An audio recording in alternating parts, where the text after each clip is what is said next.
It's a test, but it never occurred. And now, the next case. All parties in the matter of Wheelock versus Black step forward. Erica Wheelock is suing her mother, Lisa Black, for damage to and loss of her property. Miss Wheelock, what do you do for a living? I'm a banquet server. And this is your boyfriend? Yes. What does he do for a living? He works at Walgreens as a cashier. How long have you been together? For almost 5 years. In order to save some money, because that's the reason people usually give up their privacy, you moved in with your mother. This is your mother. When did you move in with her? The beginning of September. What prompted you to want to start to save some money? We wanted to get a bigger place. We have a dog, so we wanted to get a bigger place for our dog to have a yard. How much did you have saved altogether? We had about maybe $200 already in our savings account. And you needed more money for first, last, and security on a larger place? Yes, ma'am. And you moved all of your stuff to your mother's house? Yes. What did you move? I moved my microwave, 2 dressers. Where did you put the dressers? In the garage. Did you get those back? No, I didn't want them back. I had no room to put them where... You didn't want them back? Yes. What else? Clothes. I had totes of clothes, totes of pictures from when I was little. I had a TV and also a TV stand. Did you get the TV back? No. Okay.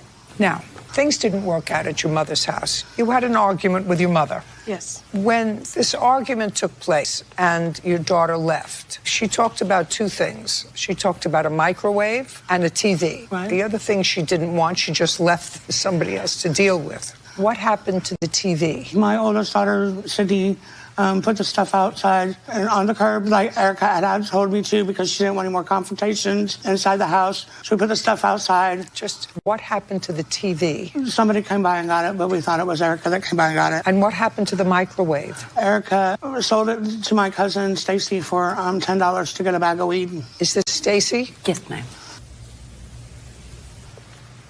Did you purchase the microwave? Yes, ma'am. When? It was in December. Tell me about it. Erica was wanting to smoke her some weed, and I was needing a microwave, and she's like, hey, Stacy, you want to still get that microwave, and I'll give it to you. Where was the microwave? It was in the garage, and I give her the $10, and she let me get it, and I took it to my apartment. Okay. Miss Black, do you have a microwave in your kitchen? Yes. So the second one, the one she brought with her, was stored in the garage? The microwave was in my garage when she moved in. Yes. And that's when the conversation with Stacy and Erica took place about Erica would sell the microwave to Stacy for $10 if Stacy would give her $10 for a bag of weed. Do you remember that conversation? No, ma'am. Tell me what you remember. I remember her telling me that Stacy needed a microwave and that she wanted to sell it. I said, no, we need that microwave for when we move into our own place. So what you're telling me is you didn't sell it to Stacy? No. What? I was just going to let you know, it was a small microwave. I got it. Okay, thank you. Sit down. Okay, I've got a TV and a microwave. What else? I have a record player that I did not get with records. Who put out the record player? When she took everything from the curb and put it in the garage, I thought that it was all in the garage. I didn't know nothing about the record player. Just a second. Who put everything in the garage? When they came and got their stuff from outside, they asked me if they could put it back in my garage, and I allowed them to put it back in my garage. Okay. So you had taken out the stuff, right? Put it at the curb. Who did you have a conversation with? Erica and Bobby both. Well, tell me about that, please. The conversation it was a text message, but I don't have it on my phone. I told Erica that her stuff was being put outside, and she said, okay, put it outside. So I put it outside. Bobby told me that they wouldn't be able to come and get it right away. When they did get there, they asked if they could put it in my garage until a later date. And where is it? They didn't come and get it until later on. And like a couple weeks later is when they came and got it. But they did come and get it? Yes. Okay, I got it. Stand up. You're Bobby? Yes. Okay, Bobby. You remember having a conversation with Miss Black about asking her if you could put the stuff back in the garage? I do not. Do you remember coming and picking up the stuff from the curb? Yes. Yes. The only thing we picked up that day were just like a tote full of clothes. That's the only thing that was at the curb. Okay. And the day that you came up and picked up clothes, yes, that was on the curb, yes, you did or did not have a conversation with Miss Black? I did not. Do you know if her daughter had a conversation with her? Were you present when her daughter had a conversation with her? I was there, and we did not have a conversation. So that none of the other stuff was put back in the garage? No.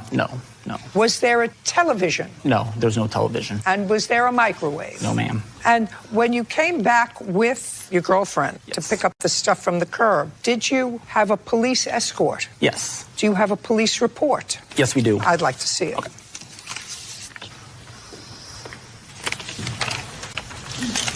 Also, I have text messages. Judge Judy continues in a moment.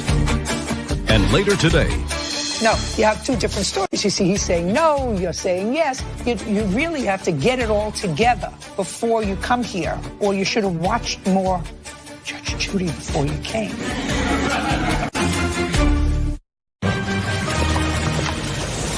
real cases, real people. Judge Judy.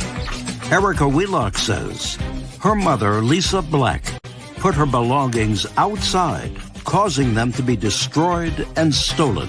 Lisa's countersuing for unpaid rent. Well, the police officer says the police officer spoke with somebody, I don't know who advised that Erica has a lot of property left in the residence and she has no intentions of keeping the items from Erica. She also stated that she placed some of the items outside because she did not want Erica coming into the house and causing problems. Then the officer says, I stood by while Erica removed her items from inside the residence and placed them in the detached garage. While Erica was inside the residence, she noticed her 32-inch flat-screen television was missing, asked where the television was, and advised that it was placed outside with a tote. The television was no longer there. I spoke with, I assume it was you, who advised she did in fact place the tote and the television outside for Erica and advised she started placing the items outside because she knew Erica would start a fight when she was in the residence.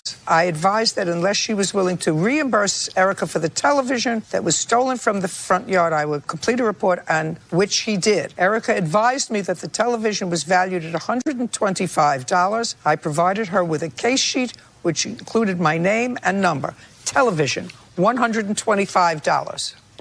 Period. That's what the police officer said. You have a counterclaim for rent. Yes, ma'am, I do. That's dismissed. Judgment for the plaintiff in the amount of $125. We're finished. Why did I excuse you? May step out. It's funny because there was really no sense in bringing me to court. Nothing happens. She's worthless. You don't go to court and sue your parents for anything. I don't want nothing to do with them. You don't do that to your parents. Definitely go our separate ways. I don't want nothing to do with her. I'm just going to go about my merry way and live my life. Was Miss Trujillo the only adult in the house? Yes, she was the one in charge of everything. A nanny doesn't complete the job. I end up taking care of his little boy that's 9 years old. So why did you stop working for him? His daughter kicked me out of their house. That's false. Then, I had to get back and help my son. a dad's epic journey home. I was in Alaska. He's special needs. His life's in danger. Somebody's not right there with him. Judge Judy.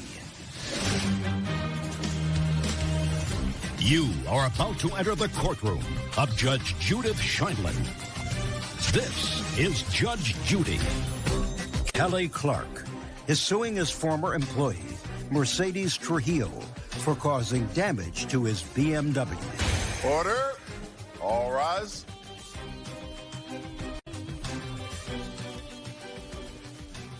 It's case number 314 on the calendar, the matter of Clark versus Trujillo. Thank you. You're welcome, Judge. Parties have been sworn in. You may be seated. Folks, have a seat.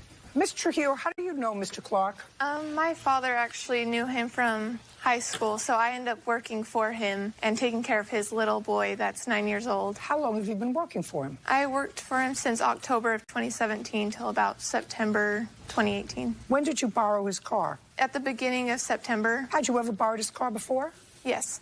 How many times? I couldn't even count how many times. But often. Yeah, Did you before ever I bought use a his car. car when you were taking care of his son? Yes, With his permission. yes. So far, is all of that correct, Mr. Clark? Yeah, she did. As far as my personal car, she didn't really borrow it much. There was a van that I had for my son that she would actually use. But your personal car she never used. No. Is that correct? No, The personal car was the BMW? yes. Tell me when and under what circumstances before September of this year that you used his BMW. It was times like when we were on our way to Canada, he would make me run to like Food Town, which is a little grocery store. Where do you live? In what state do you live? I lived at his house in Utah with him. In Utah? Yes. Just the two of you? No, it had his girlfriend, daughter, son, and all his employees. And what was he doing in Canada? He traveled from Canada and Alaska because he owns properties out there. And you would go with him? Sometimes. And when you went with him, he took the BMW? No. When I took the BMW, it was before. We take his RV, but I took the BMW to drop off bills, and then I came back and went in the RV. How many times did you do that? It was only a couple times with that car. So only a couple of times that you drove the BMW? That one, yes. But you drove the other car frequently? Oh, yeah. Now, you asked to borrow the car in September of this year. Actually, he offered the car. Well, the only way he offered the car is if he knew you needed the car. Yes. It's like, well, he offered me a loan, but nobody offers you a loan. Like, I wouldn't go up to Bird next Wednesday and say, would you like a loan? I would only ask Bird if he would like a loan if at some point he or through an intermediary said he needed money. Then I would say, Bird, I understand you need money. Would you like a loan? Yes. So somehow, somehow he knew that you wanted to borrow his car. I never wanted to borrow it. It's just my car wasn't registered, so he offered to let me take his car to Lake Powell. Okay. It's clear she drove your car with your permission. Yeah, can I clarify one thing? What? There's two BMWs involved. The one that she is talking about that she used other times is one that she convinced me to sell to her. The BMW that we're here today on, she didn't use that car. All I'm suggesting is she used your cars frequently over the course of a year without incident. My BMW, I sold her a couple times she used through the course of the year. Brody's van was what she used other than that. What I'm telling you, she drove your cars, Yes. both the BMW and the van, frequently, dozens of times, without incident. Sufficiently so that when she was going on this little weekend trip, she borrowed your car with your permission. Yes. And it is your claim that when she returned the car to you, it was damaged. Yes. So, Ms. Trujillo, we're going to come to you. Where were you going and when were you going? I was going to Lake Powell, I believe September 3rd or 4th. I'm not too positive on the dates. And For how long? For 2 nights. I was just going. Did you have any difficulty driving to Lake Powell? No. When I first got the car from Casey, his witness, there was Which a was tire. Casey? That would be you. Yes. When I got the car from him, there was a tire light that was on, so I got out and checked all the tires to make sure it was fine, and it was all fine. You didn't check them by going in and measuring the air with one of those wackadoodles? No, You I didn't do that. didn't. But you just looked around? Yeah. Like a girl would do. Well, they don't look flat, they're fine. Right? Yeah. Okay. So tire light, well, you should know. You're a big girl. You should know if a tire light is on, it usually means something's not right with the tire. The car is not trying to trick you. Well, with BMWs, lights are always on. It's a glitch constantly. Is there a problem with the tire? She actually, there's a bad sensor on the tire, and I thought she knew about that sensor, but Casey knew about it, other people knew about it. It's been just a sensor that I just haven't replaced, and I've had it checked out. So it's fine? Yes. Next, so the tire light was on? Yes. So I got out and checked them, but I did text Kelly making sure like the oil and tires were fine. He did confirm that they would be fine. So. Well, why would you test for the oil and everything else? Well, I texted that before because when you go on longer trips, you need to make sure the oil's fine and the tires. Why? It's Why would just you? car maintenance, I think. Maybe. Would you do that? Sure. Oh. If a car is supposed to have oil, it has oil. That's it. Get in the car and you drive it. You want to make sure that it's the proper level of oil. Anyway, what year car was this? What year? 2008. So it's 10 years old. Yes. So you had no trouble driving there. Did you have any trouble driving back? There wasn't any trouble, but an ABS light came on, so I pulled over and I got out of the car. I made sure I popped the hood to see if anything was wrong. I checked the brake. ABS? Yeah, it's like a brake light, I guess. I looked it up and it said that it's a BMW glitch, and Okay. I know. So that you saw an ABS light? Yeah. Anything else? No. And you dropped the car off? Yes. Any other problems with it? No. And you dropped it off on the 6th? It was probably the 6th or 7th. When did you stop working for Mr. Clark? It was probably 10 days after that. Did you have an argument over the car? No. So why did you stop working for him? His daughter actually kicked me out of their house. which then fires me. Was Mr. Clark at home between the 6th and the 10th? No, he was in a part of Alaska that had no service. Do you know why your daughter fired her? She never got fired. That's false. I was in Alaska. She was the one in charge of my son. We were under a very strict contract because he's special needs. His life's in danger. Somebody's not right there with him. Full-time oxygen, GJ. My daughter's 15. Well, she just turned 16, actually. So was Miss Trujillo the only adult in the house? Yes, she was the one in charge of everything. How old are you, Miss Trujillo? I'm 20, but... Okay, so she's 20, your daughter is 16. When you came home, she wasn't there anymore. Well, I found out while I was in Alaska because we had to scramble out of the bush and we had to get out and I had to get back and help my son. Do you want to tell me the circumstances surrounding you being thrown out by his daughter? Yeah, so me and her were having arguments and just little drama things because her boyfriend came to town, and 15-year-olds when their boyfriends, you know. So I told her, I was like, I don't want to go to Alaska. And then she told me, just pack your stuff and get out then. And you her didn't boyfriend... want to go to Alaska for what? I had to go with him to watch his little boy. And with the drama between him, or his girlfriend and his daughter, I just thought it was too much. And I said I didn't want to go. And that's when she kicked me out. Where was his girlfriend? With him. The drama happened before that. I had to fly her home. I had to fly her home because of my son and to have Oh, that's a somebody good there. idea. Oh, yeah. It's very difficult to deal with a 15, 16-year-old teenager and a 20-year-old nanny. Yeah. That's thought I had really it an under interesting control. combo. Yep. In Utah. Utah? Utah. And Utah. I can clarify a little of that, how it ended, if you want me to. That's up to you. No. What your claim is that Miss Trujillo damaged your car. I'm waiting for evidence. Do you want me to go? I've got stuff for you for sure. Well, you weren't there. Oh, just, okay. You weren't there when she came home with the car. Who was there when she came home with the car? My girlfriend, Michaela Jensen. Where is she? She couldn't be here because she's with my son. She had to. The only person I had. Who is here when she brought the car home? My mother. You were there when she brought the car home? No, I wasn't there. No. The same No, day. she says she wasn't there when she brought the car home. Your daughter was there when she brought the car home, and your girlfriend was there when she brought the car home. My girlfriend was in Alaska still. Fine. Only your daughter then was there, and your son. Mm-hmm. And then she left on the 10th. You came home, and you found the car damaged. Yeah, we didn't have any keys. She ended up with both of my car keys, so she had both keys. When she had dropped the ball on Brody and wasn't showing up, and I scrambled to get Michaela home, when Michaela got home, she needed to have a vehicle. So she went to use the car. She had to get a hold of Mercedes. Mercedes then brought her the key up, and that's when everything surfaced. I don't know that, sir, and you don't have a witness to prove that. She did sign to do a phone thing if we need to. It's just I had nobody to care for my son to bring her here. There was no way. Can't help. You should have brought your daughter. Well, she's actually, I didn't think she was of age. Plus, she's on a cruise. Timing was real bad on what? that. She's on a cruise right now. She's on a cruise? Yes. Yes, that's where I'm going. Your case is dismissed. We're done.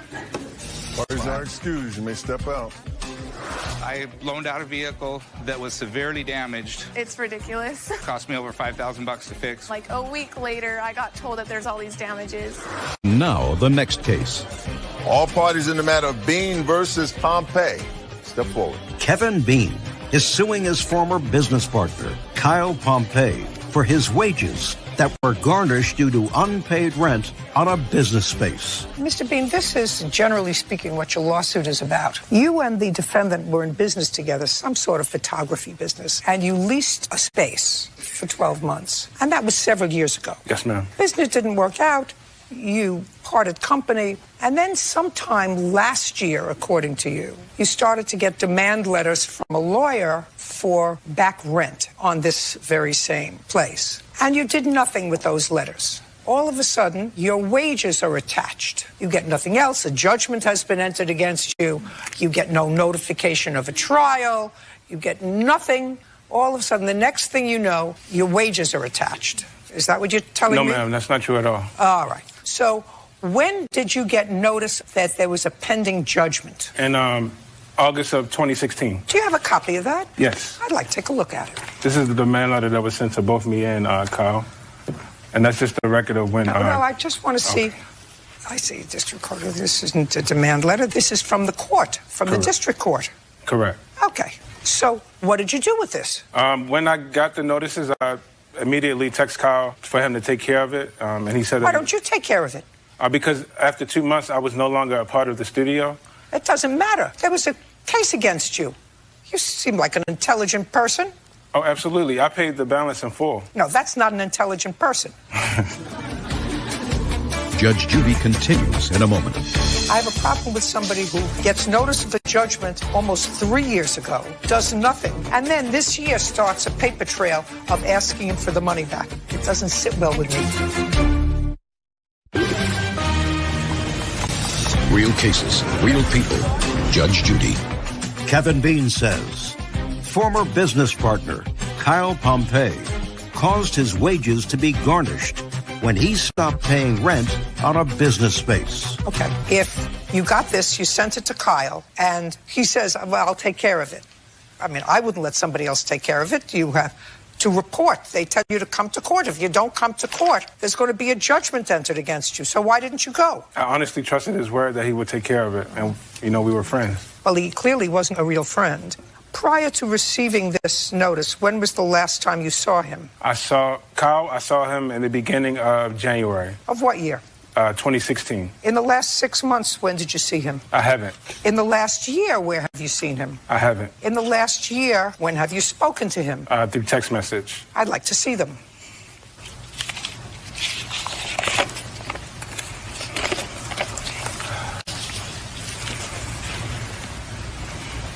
I don't have the dates on this. There should be dates. I believe those text messages start in the spring of this year. Spring of 18? Yes, ma'am. When did they start garnishing your check? They started garnishing me in December of 2017. Can you show me the text immediately when they started garnishing? Right. I no longer had that those text messages because I lost that phone, and I no longer have that phone number. I pretty much lost everything as a result of this. So financially, it created a hardship, and it was a domino effect. I hear the story. As soon as they started garnishing your wages, then what you do is you either move to open up a default judgment, you're an intelligent man, or you have some writing with him. I just don't buy this. Mm-hmm. I have a problem with it. I have a problem with somebody who has a lease 5 years ago, gets notice of a judgment almost 3 years ago, does nothing but sit there and allegedly pay off the whole judgment themselves, and then this year starts a paper trail of asking him for the money back. I just don't get it. It doesn't sit well with me. Well, we were friends. I trusted his word. You weren't friends. You said you hadn't seen him in a year. I mean, when I first tried to recoup my money, I texted him immediately. There was no period where I waited. I texted him immediately. He said that he would take care of it, and I trusted his word for it. Well, he didn't take care of it. So, Mr. Bean, I really have a problem. And I have a problem because you look like an intelligent guy, you sound like an intelligent guy, and you want me to believe that you allowed them for 2 years to take out of your salary this amount of money that you didn't owe, and you have no proof of communications with somebody who you say was your friend and you trusted. I have a problem with that. But I do. The text message that I showed you is conversations throughout the past year about recouping the money. I don't care about this past year. They took the money out, not this past year. According to you, this is April 2016. What's April 2016? The notice of this District Court of Maryland case is April of 2016. That's almost 3 years ago. Judge Judy continues in a moment. You are responsible for this entire rent. How? How? Because you were there and he wasn't. But his name was still on the lease. I don't care whether his name is there. His behind wasn't there. Yours was.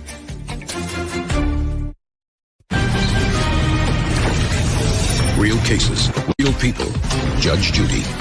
Kevin Bean says former business partner Kyle Pompey caused his wages to be garnished when he stopped paying rent on a business space. Okay. When did they start to garnish your wages? December of 2017. How much did they garnish? I paid a total of $72.70. Show Here's me. my notice of satisfaction. I want to see it coming out of your salary. Okay. I have every paycheck. I'd like to see it.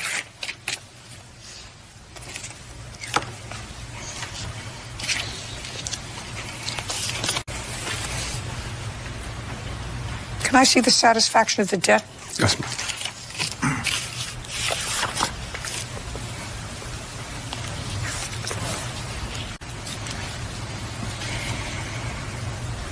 Okay, go. Kevin Bean and myself, we were business partners for a magazine. I'm a photographer. Got it.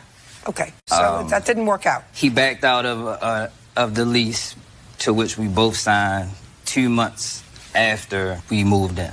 And, you know, he said that he couldn't afford his portion of the rent. I said, fine. I didn't think about him taking himself off of the lease. You know, I was just concerned about how I was going to pay the rest of this year off. So I stayed there for 4+ years, and then I started having trouble with my landlord. So you stay there and pay the rent? Yes. He had a year's lease? Yes. You never signed another lease? No, I never had to. This is a slum. He's a slumlord. Like, nothing was. I'm trying to figure out, Mr. Bean, I'm trying to figure out how you're liable for any of this money. I agree. No, I'm really trying to figure it out. If he stayed there for 4 years and you only signed a 12-month lease. Well, here's the original lease. I'd like to take a look at it.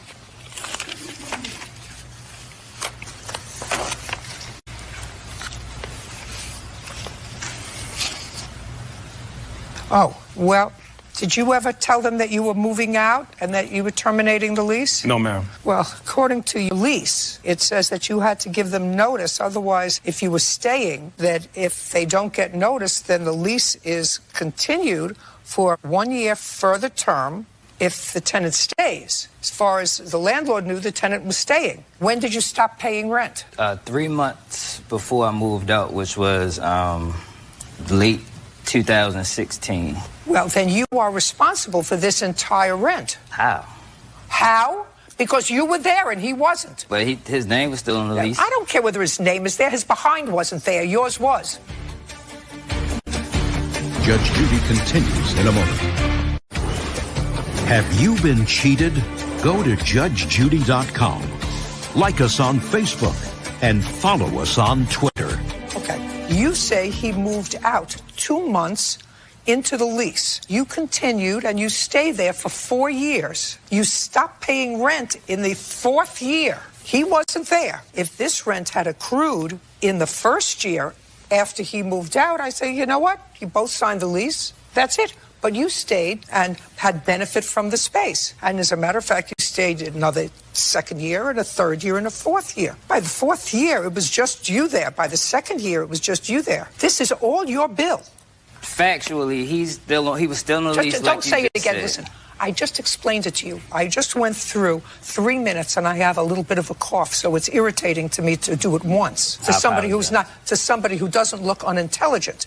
So if I say to you, your behind was there in year 4, his wasn't. You chose to extend the lease to make it a renewable lease by just staying and not giving any notice. Maybe you gave notice. Did you give notice that you were staying? No. No, so you just stayed and the landlord let you stay because you were paying rent. And then you stopped. You stopped paying rent, but your behind was still in the premises. I stopped paying rent for a reason. Who cares? It has nothing to do with him. But what I don't understand is, if this was in 2016, that's 3 years ago. When did you first sign this lease? I think 2011. Oh, I see. So you were there until 2016, so now I understand it. I got it. Judgment for the plaintiff in the amount of $5,000. We're finished. Thank you. Excuse you. Step up. Judge Judy continues in a moment. And on the next Judge Judy. I think the decision was fair. I feel like I was only responsible for half. Very traumatic for me. I wouldn't want anybody to go through what Kevin said he went through. I lost my place, my car, fighting for custody for my kids. I guess justice was served. I'm just glad it's over. He's a good guy.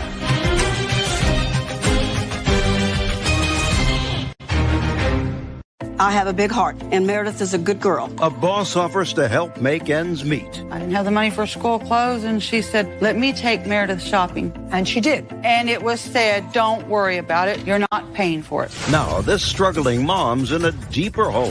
When, for the first time, did Miss Spaulding ask you for any money for them? The day after she pretty much said, I no longer work for her. Judge Judy. You are about to enter the courtroom of Judge Judith Scheindlin. This is Judge Judy.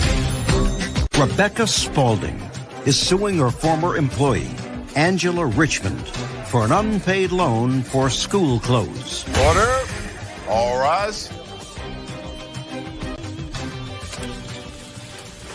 It's case number 333 on the calendar in the matter of Spaulding versus Richmond. Thank you. You're welcome, Judge. Parties have been sworn in. You may be seated. Ladies, have a seat, please. Miss Spaulding, the defendant used to work for you. You own a pizza shop? Yes. And there came a point while she was in your employ that, according to you, you made an arrangement with her that you would take her daughter clothes shopping for school and she would reimburse you for what you spent because she said she didn't have money for school clothes for her daughter. You did that, and that's what your lawsuit is about. Yes, ma'am. For the money that you spent for her child for school. I assume that's you. Right? Ms. Richmond said that there was never an agreement to pay you back for the clothing. She would never have spent so much money as you spent. And she has a counterclaim because she said sometimes subsequent to that, you fired her. So her lawsuit is for wrongful termination. Ms. Richmond, I'm going to start with you. When did you begin working for Ms. Spaulding? For Miss Spaulding was on approximately... Month and year. It would have been... April of 2018. And in what month did your daughter need school clothes? She would have started school around August the 9th of this year, and they went and got the school clothes around July the 12th. Before you went to work for her, did you know Miss Spaulding? Were you friends? Before working for Miss Spaulding, I worked for her husband for a year and a half. In another pizza shop? Yes, sir. Yes, ma'am. A different one or the same one? Different one. So they have two pizza shops? Yes, at the time they did. How many times prior to April of 2018, when you started working for Miss Spaulding, had you seen her? A couple times a week for a couple of years. And had she ever met your daughter? Yes. My daughter would come down there with me to sometimes sit and work or whatever. I'd like you to tell me, Miss Richmond, how you first broached the subject with Miss Spaulding about your daughter's clothes. I didn't approach the subject. I was in a very upset mood one day when I went to work. Miss Spaulding asked me what the matter was, and I told her that a lot of stress, school was fixing to start, I didn't have the money for school clothes, and she said, let me take Meredith shopping. She said, I'll get her some school clothes. I do not have my granddaughter this year. I would love to spend money on Meredith for school clothes. Let me take her shopping for school clothes. Don't embellish it. Let me take her shopping for school clothes. And she did. And that was in July. Yes, ma'am. Your Honor. Shh. Okay. She took your daughter for clothes. So your daughter came home with the clothes? Yes. In July, you saw them all? Yes. When, for the first time, did Miss Spaulding ask you for any money for them? The day after she pretty much said, I no longer work for her. Just a minute. What date was that? August 23rd. Between the time she went shopping in July and August 23rd, had she said anything to you about the money for the school clothes? Anytime anything was said about it, it was, don't worry about it, right? Don't worry about it. No, I want you to tell me what was said. Miss Richmond, don't say don't worry about it.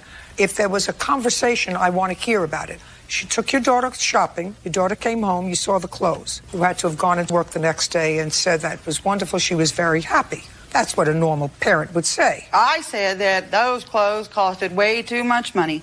I would have never spent that kind of money on school clothes. And so it was said, don't worry about it. You're not paying for it. And she said, don't worry about it. And that was the very next day. Within a couple of days, ma'am. And that was July 23rd, did you say? Clothes were bought July 12th. July 12th. It would have been just a few days after July 12th. July 12th. Did you get paid between July 12th and August 23rd? Yes. Are you paid weekly? Sometimes weekly, sometimes daily. And when you get paid daily, give me an idea of what you would be paid daily. Approximately $70 to $100, depending on whether I done any deliveries that day. Okay. And between July 12th or 14th and August 23rd, did Miss Spaulding take any money out of your wages? No. Is that correct, Miss Spaulding? That you took no money out of her wages? No. Is that correct? Yes. Despite the fact that you claim she owed you some $600 for the school clothes, correct? Yes. When, for the first time, did you demand that she pay you? When was the first time? First time. Date, and if you have any evidence, I'd like to see it. Yes. I'd like to see. Bring it. No. Does it have a date on it? You have yes, a lot they of do. papers. All these have dates. Okay. When was the first time you asked her for the money? Give me the date. Look there and give me the date. You say that's evidence. Then you're going to show it to me. All right, this is the day that I took her shopping. It was probably 12, 13, 14, 15, maybe the 20th after that. Show me. You say you have something on the 20th where you ask her for the money. No. Miss Spaulding, my question is, I'm going to rephrase it. Maybe you'll understand it. After you took Miss Richmond's daughter shopping, when for the first time do you have proof that you asked her for the money back? Only proof that I have that I've asked her for.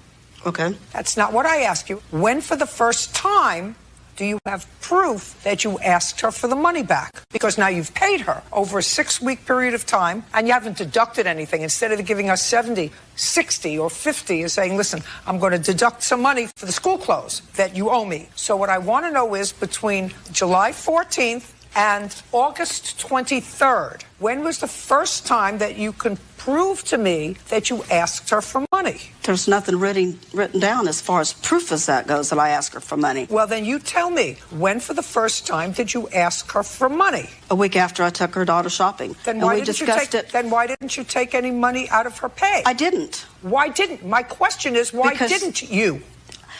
You were giving her money. She owed you $600. Yes, because she needed her money for other things. And I'm like, Angie, you can pay me back at $50 a week. And I have witness for that she could pay me back. But I did not take it out of her check because she needed her money. She had to pay rent, and I got a big heart. Good. That's what I thought. I have a big heart. And Meredith is a good girl, and she needed clothes. And I also realized that Angie had other things to do, and I could afford to help her pay it. But I wanted my money back. Mm-hmm. Okay, I got it.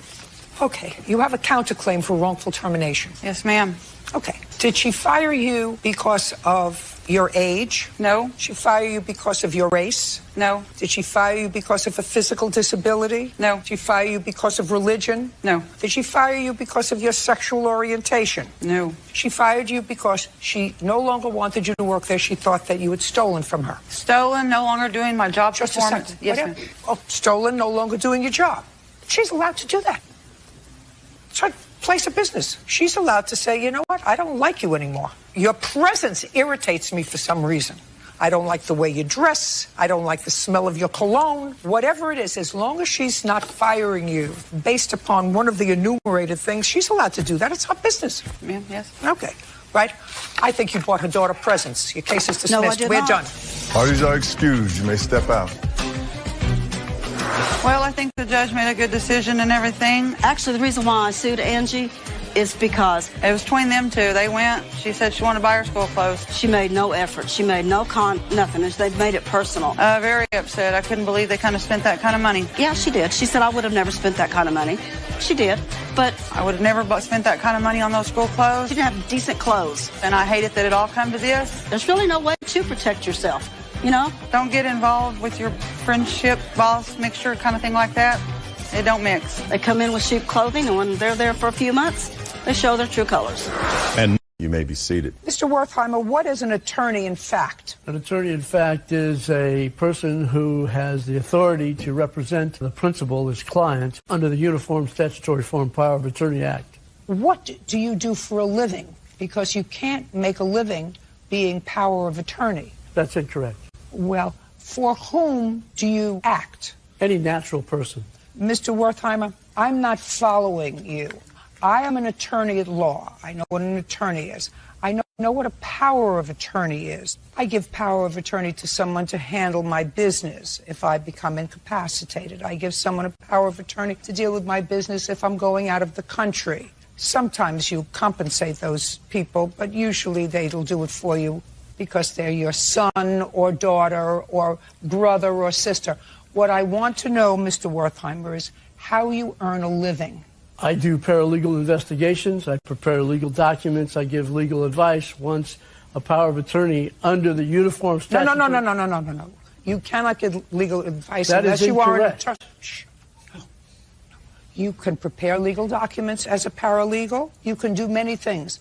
But you cannot give legal advice unless you are licensed to practice law in a jurisdiction. I don't care what section of the UCC you are quoting from, I'm quoting sir. the statutory law, me, under California. You cannot give legal advice, sir, unless you are an attorney licensed to practice anywhere. With all due respect, you are misinformed about California law. Then California is, sir, I won't. Show me. I want you to show me where you, as an unlicensed, non-lawyer, have the ability to give legal advice. Okay. We're going to start out with Probate Code Section 4034. I'd like to take a look at it, please. I'm going to read it to you, and then we'll... No, I'd like to take a look at it, sir. You follow my rules, Mr. Wertheimer. Bird, would you take that from Mr. Wertheimer, please? He wants to refer me to a specific section that I am most anxious to read.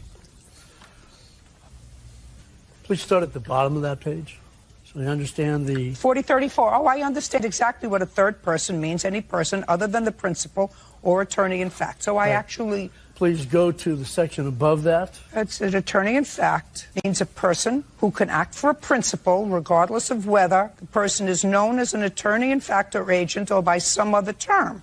Please go to the top section. Listen to me. Listen to me. Pay attention. I want you to circle anywhere where it says a non-attorney licensed to practice law in the state of California can give legal advice for money. That's how you said you earned a living, at least in part. I just want to read it. And if it's there, I will say, I'm sorry, Mr. Wertheimer. It says that a person not licensed to practice law in the state of California can give legal advice for money. So I just want to read this.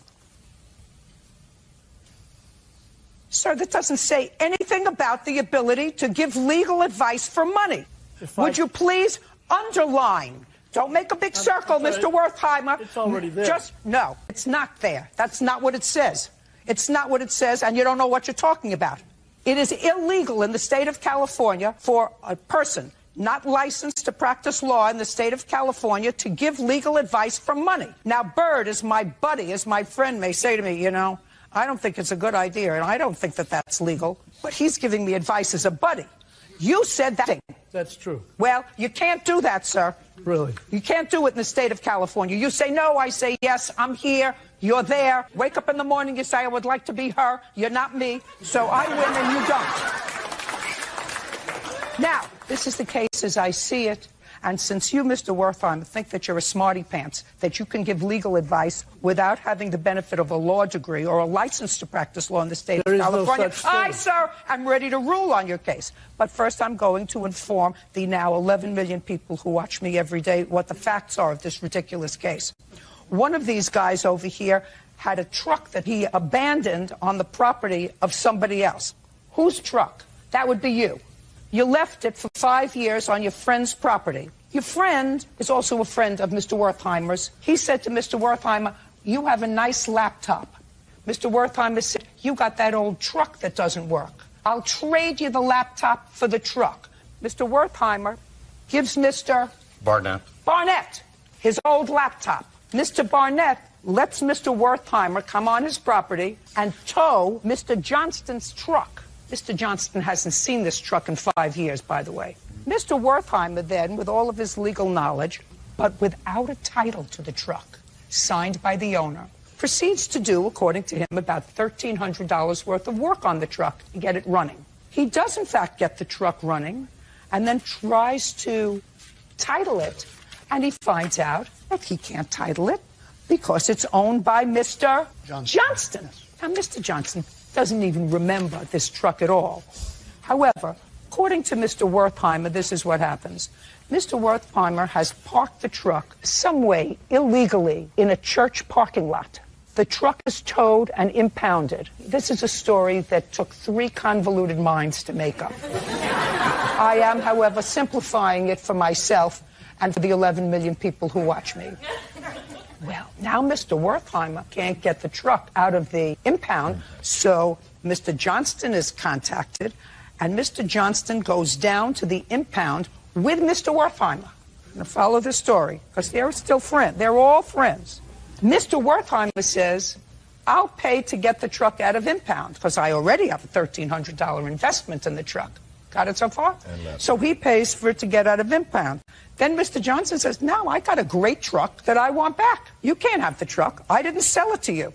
So Mr. Wertheimer says, I want either the title to the truck and the truck, or I want the money back that I invested in the truck, plus my old laptop. Now, Mr. Wertheimer, because you tell me that you are a legal scholar, able to give legal advice, the first basic thing you should know is, if you're going to take property by barter, because what you did was a barter, you bartered a laptop for a truck. If the laptop turned out to be stolen merchandise and somebody came to you and said, that's my laptop, You don't have the right to have that laptop. That's what Mr. Johnson is saying to you. Because when you invested your $1,300, all you had was the word of your friend that he had the ability to make this trade because his friend, the idiot, had left it on his property for 5 years. I, on the other hand, think that someone as smart as you are, Mr. Wertheimer, should know that before I make an investment in a motor vehicle and do work on it, I would have the title. Your case is dismissed. That's all. Thank you. Parties are excused. You may step out. My friend, Mr. Barnett, had a pickup truck that had been sitting on his property for a long time. The laptop never worked. The screen was always black, but I didn't care. I was getting rid of the truck. I think he was a speculator, and anytime you make a speculation, you take a risk that you're going to lose your money. And now, the next case. All parties in the matter of Mills versus Smith. Step forward. Monica Mills says former friend Tabitha Smith took her car while she was napping and drove it into a fire hydrant. She is also suing for unpaid rent. Well, this is not such a difficult case. At least part of it is not a difficult case. You were roommates? Yes, Are you ma'am. the third roommate? Yes, ma'am. Moved into an apartment together. You signed a year's lease. I assume it was a year's lease. Is that right? That's correct. Then at some point into the lease, you borrowed the plaintiff's car. You borrowed the plaintiff's car because the way your apartment parking is set up, you have to park behind each other. And you got home first. No, ma'am. Tabitha was home first. I had parked behind Tabitha and blocked her car in.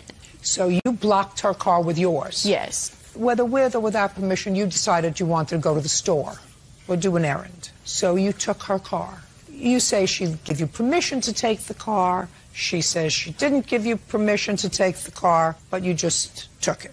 Either way, for the purposes of this case, it doesn't matter. Because whether you had permission or didn't, and it was just sort of the thing that you all did because of the way the parking was, you had an accident with the car. The accident was not with another car, so there's no issue that this car was moving this way and this car was moving this way.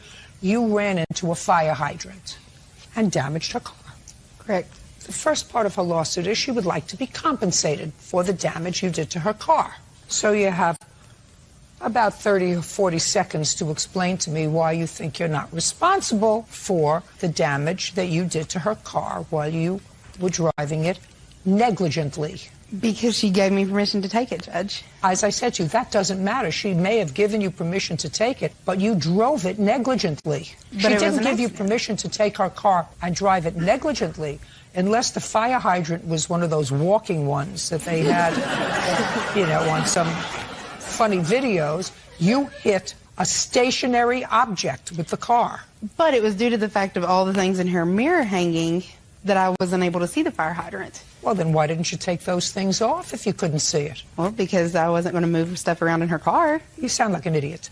I mean, even you don't believe it. I mean, it's a stupid defense and a stupid story for probably what is an otherwise intelligent young lady. Okay, how much is it to fix your car? The estimate for the car is $1,868. Then I also have an estimate. I'd like to see the pictures of it. Okay. And you can, well, there's several here.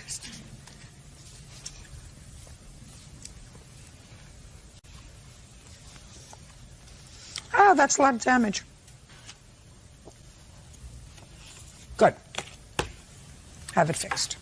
Now, what else do you think she owes you money for? After the accident, you know, she came. And what was the date of the accident? The accident was July 28th, 28th or 29th. It was right around that time. And our rent is due on the 5th of every month, by the 5th. So after the accident, Tabitha came, got off work, so I had been taking a nap. Tabitha came, was like, hey, told you, car. Accident now. Yeah. We had an argument that day. You know, I was obviously upset about my car. And Tabitha moved out, sticking Tori and myself with her portion of the rent. And I have a copy of the lease here stating... Just a second, well, you had an argument. How bad an argument was it? I mean, we wasn't like fist fighting or anything like that. But, you know, I was obviously upset about the car, that she took it without my permission. So, you know, I was pretty upset. And so what did you say to her? I was like, why did you not tell me? You should have moved my car. You should have asked me to take the car. We've been friends for a while, and I guess she just took it to the fact that, hey, we're friends, she won't care. But I was just like, You should have asked me. You should have moved You the want car. to tell me, Miss Smith, your version of the conversation? Yes, I disagree because... Not disagree. That's not what I asked you. I said you want to tell me your version of the conversation. I went to her room and asked her to take her car. No, not... Moving on from that, the argument... Yes. She yelled a bunch of things at me and got really rude. And Well, tell me what she said. I would like to know what she said. I don't think I can say those on TV, Judge. Yes, you can. I've heard everything. She told me I was a rude... and that it was my responsibility to fix it, and that I shouldn't have taken it without her permission, though I got permission because I asked her, and that she just couldn't even stand to look at me anymore, and she wanted me to move out. I do object to that, Your Honor. I did not tell her she needed to move out. She moved out on her own. Why would I want her to move out if it would stick me with her portion of the rent? Okay.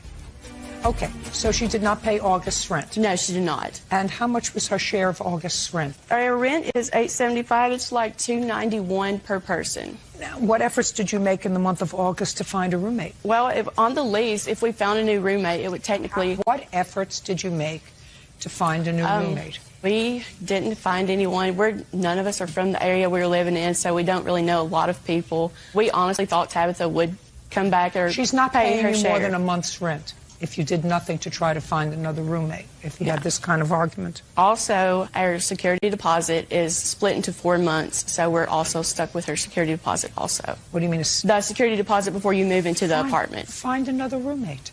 We've get along. posted Craigslist, and honestly, we thought Tabitha would... Show me. I don't have that. Well, I can't help you. Start looking. Do you go to school? Do you work? Yes, ma'am, I go to school and I work both. Okay, good. You like living together? Yes. Great. So I would assume that if you like living together, that you're just as comfortable living together, just the two of you. I mean, it would make things easier if we had Tabitha Of course, it would back, make it easier, but as you saw, it's not always perfect. Nothing is perfect. 2159, judgment for the plaintiff. Thank you very much. Thank you. All right, Judge, excuse, you may step out. She gave me permission to drive her car. I absolutely did not give her the keys. I came in from work. We have a key hook by the door. I went to her room and asked her, and she told me where they were and said, go drive it. Hung my keys up, went to sleep. She has insurance. She needs to get that to pay for her car. And she took the car on her own. Hopefully, I guess we can be friends again. Obviously, it's probably never going to be the same. You can't always trust people. Sometimes people don't want to take responsibility for their own actions. Once you break a friendship, it's hard to repair it. You gotta learn to forgive and forget, and Tabitha's been a good friend, so hopefully we can put this past us and move on. And now, the next case. All parties in the matter of Baricki versus Garibay, step forward. 46-year-old John Baricki is suing his ex-girlfriend, 27-year-old Rebecca Garibay, for a loan to pay rent and for emotional distress. Mr. Baricki, Yes, what ma'am. kind of work do you do, sir? I'm an instrumentation technician. What does that mean? Process plants, pressure, temperature, level, flow, all the instrumentation that regulates that or relays the information in a loop. I take care of those instruments. Did you understand what he does? Nothing. Absolutely nothing. I have no idea what he does. It's very esoteric to the Who do industry. you work for? I work for a refinery in Southern California. Okay. You met the defendant where? At her place of employment. Which is where? Tequila Jack's. What is that? It was a bar restaurant. And according to you, you sort of became involved with her romantically and made a series of loans to her. And now that you are no longer involved romantically, you want the money back. Yes. I wanted the money back all along. Well, that's what I'm here for. What was the month and year romantically involved with the defendant? April of 2013. And what was the date of the first time you gave her money? I don't remember the month. Okay, about April, I lent her $400, which she paid back. And subsequent to that, I made several other loans to her, a couple hundred here, a couple hundred there. She was always very responsible about paying it back. Occasionally, she would call me, I'm a little short, I'll pay you this now, can I pay you the balance next week? And I was good with that, as long as she kept the communication open. And during this time that you were making these loans to her, you were in an intimate relationship with her? Yes. Did you have your own home? Yes. Did she have her own home? Yes. Who do you live with? I live by myself. And you? I live with my 2 children. How old are they? 7 and 2. And did you sometimes stay at her house? No. Did she ever stay at your house? Yes. How frequently? A couple times a month. How frequently would you stay at his house? I would go to visit during the day, but I never stayed the night. And we were never... How often during the day? A couple hours. How many days a week? Once, maybe twice. When did the relationship terminate? November 2013. What was the date of the first loan that you are alleging that she didn't pay back to you? It was July 12th, 2013. Where were you when you had the discussion with regarding that loan? She came to my house and Okay. And you said to her and she said to you? she had to move out of her current residence due to a dispute with her new landlord. She was afraid that she would not be able to pass a credit check, so I told her I would put lend her $2,000. No, you said you'd put $2,000. What you said? I would lend her $2,000. He's lying. I don't want to hear you again until I look at you. I would lend her $2,000 to deposit in her account. So when they did the credit check, it looked like she had means. So subsequent to that, I wrote out a money order, made it out to her name, wrote on the receipt and on the money order a loan to Rebecca Garibay. Where'd you get a money order from? United States Post Office. Well, you were in your house when she asked you for this money. I had to go to the post office and get it. Why didn't you write her check? I don't ordinarily write checks. What do you mean you don't ordinarily write checks? I don't. You get paid from a refinery. What do you do with the checks that you get paid? I use my debit card. Where do you put the checks? In a bank. Yes. And a bank gives you what? Money. How old are you? I'm 46. I'm beginning to believe your story lesser, and this is the reason that you don't have a bank account. I can show you my debit card. I do have. I care about your debit card. Where do you live? You live in an apartment or a house? It's an apartment. You pay rent? Yes. How do you pay your rent? Via money order. And your gas and electric? You go to the post office, stand online, and get money orders? Yes. Yeah, I don't believe you. Unless there's a reason. Are you wanted anywhere? No. You owe any back child support? No. Never been married. Never been married. But that doesn't mean you don't have child support. But there's a reason that I don't believe you. Continue. Keep Your going. Honor, I have a... Keep going. I have a copy of a money order. I don't care. That states... I don't care. I don't care. Keep going. Okay. Subsequent to that, she asked me, and I have several text messages back and forth where she asked for the $2,000. And also, she asked me if I would cover her security deposit and also her first month's rent. And I told her, yes, based on the fact that we were in a relationship, based on the fact that she always paid me before, I felt that I could trust her, so I furnished her with additional money orders where I stipulated on dates. Dates. Okay. Dates. There was one on 7/22/2013, and then the last one was on 8/21/2013. And Ms. Garibay, were you working during that time? Yes. And between July and November, did you give him any money? No. Between July, sir, and November, did you continue to have intimate relations with the defendant? Yes. Goodbye, Mr. Barecki. I just felt like I was in a relationship with him. He was helping me out. I was not trying to buy her affection. I already had her affection. He never said I had to pay it back. She became distant, remote, argumentative. Was very possessive and argumentative. Less affectionate. After we broke up, he wanted all the money back. At that point, I said, well, I guess you've just been lying to me all along, and I broke off the relationship. It's kind of ridiculous. Never lend money to anyone ever again. I have to take care of myself. Seated gentlemen, have a seat, please. Mr. Bassett, the defendant is your former girlfriend, and you have a child together. Correct. Boy or a girl? Boy. How old? 16 months. Did you and the defendant ever live together? No, we didn't. How long have you known her? 3.5 years. Which is two different incidents, sir. So what I assume is that you had an intimate but not serious relationship since you didn't live together. Is that right? That's correct. It is your claim that in September of last year, an incident occurred with Miss Letourneau at your home. Yes. Then subsequently, an incident occurred again in your home in February of 2014. You complain of those two incidents. In the incident that occurred in September of 2013, Miss Letourneau brought your son to your house, or was she there alone? No, she brought my son to my house. In September. And according to you, she did two things. She assaulted you with a Flashlight. And she took your iPad. Miss Letourneau says that she didn't assault you with the flashlight, but she hit a countertop with the flashlight because you were threatening to her. That's what she says. Correct. And then, according to you, in the September 13 incident, you locked yourself in the bathroom and called your brothers who came to get you. Yes, Your right? Honor. Because you were terrified? Yes, Your Honor. Terrified? Yes. Were you terrified? Yes, I was terrified. Then we go to February.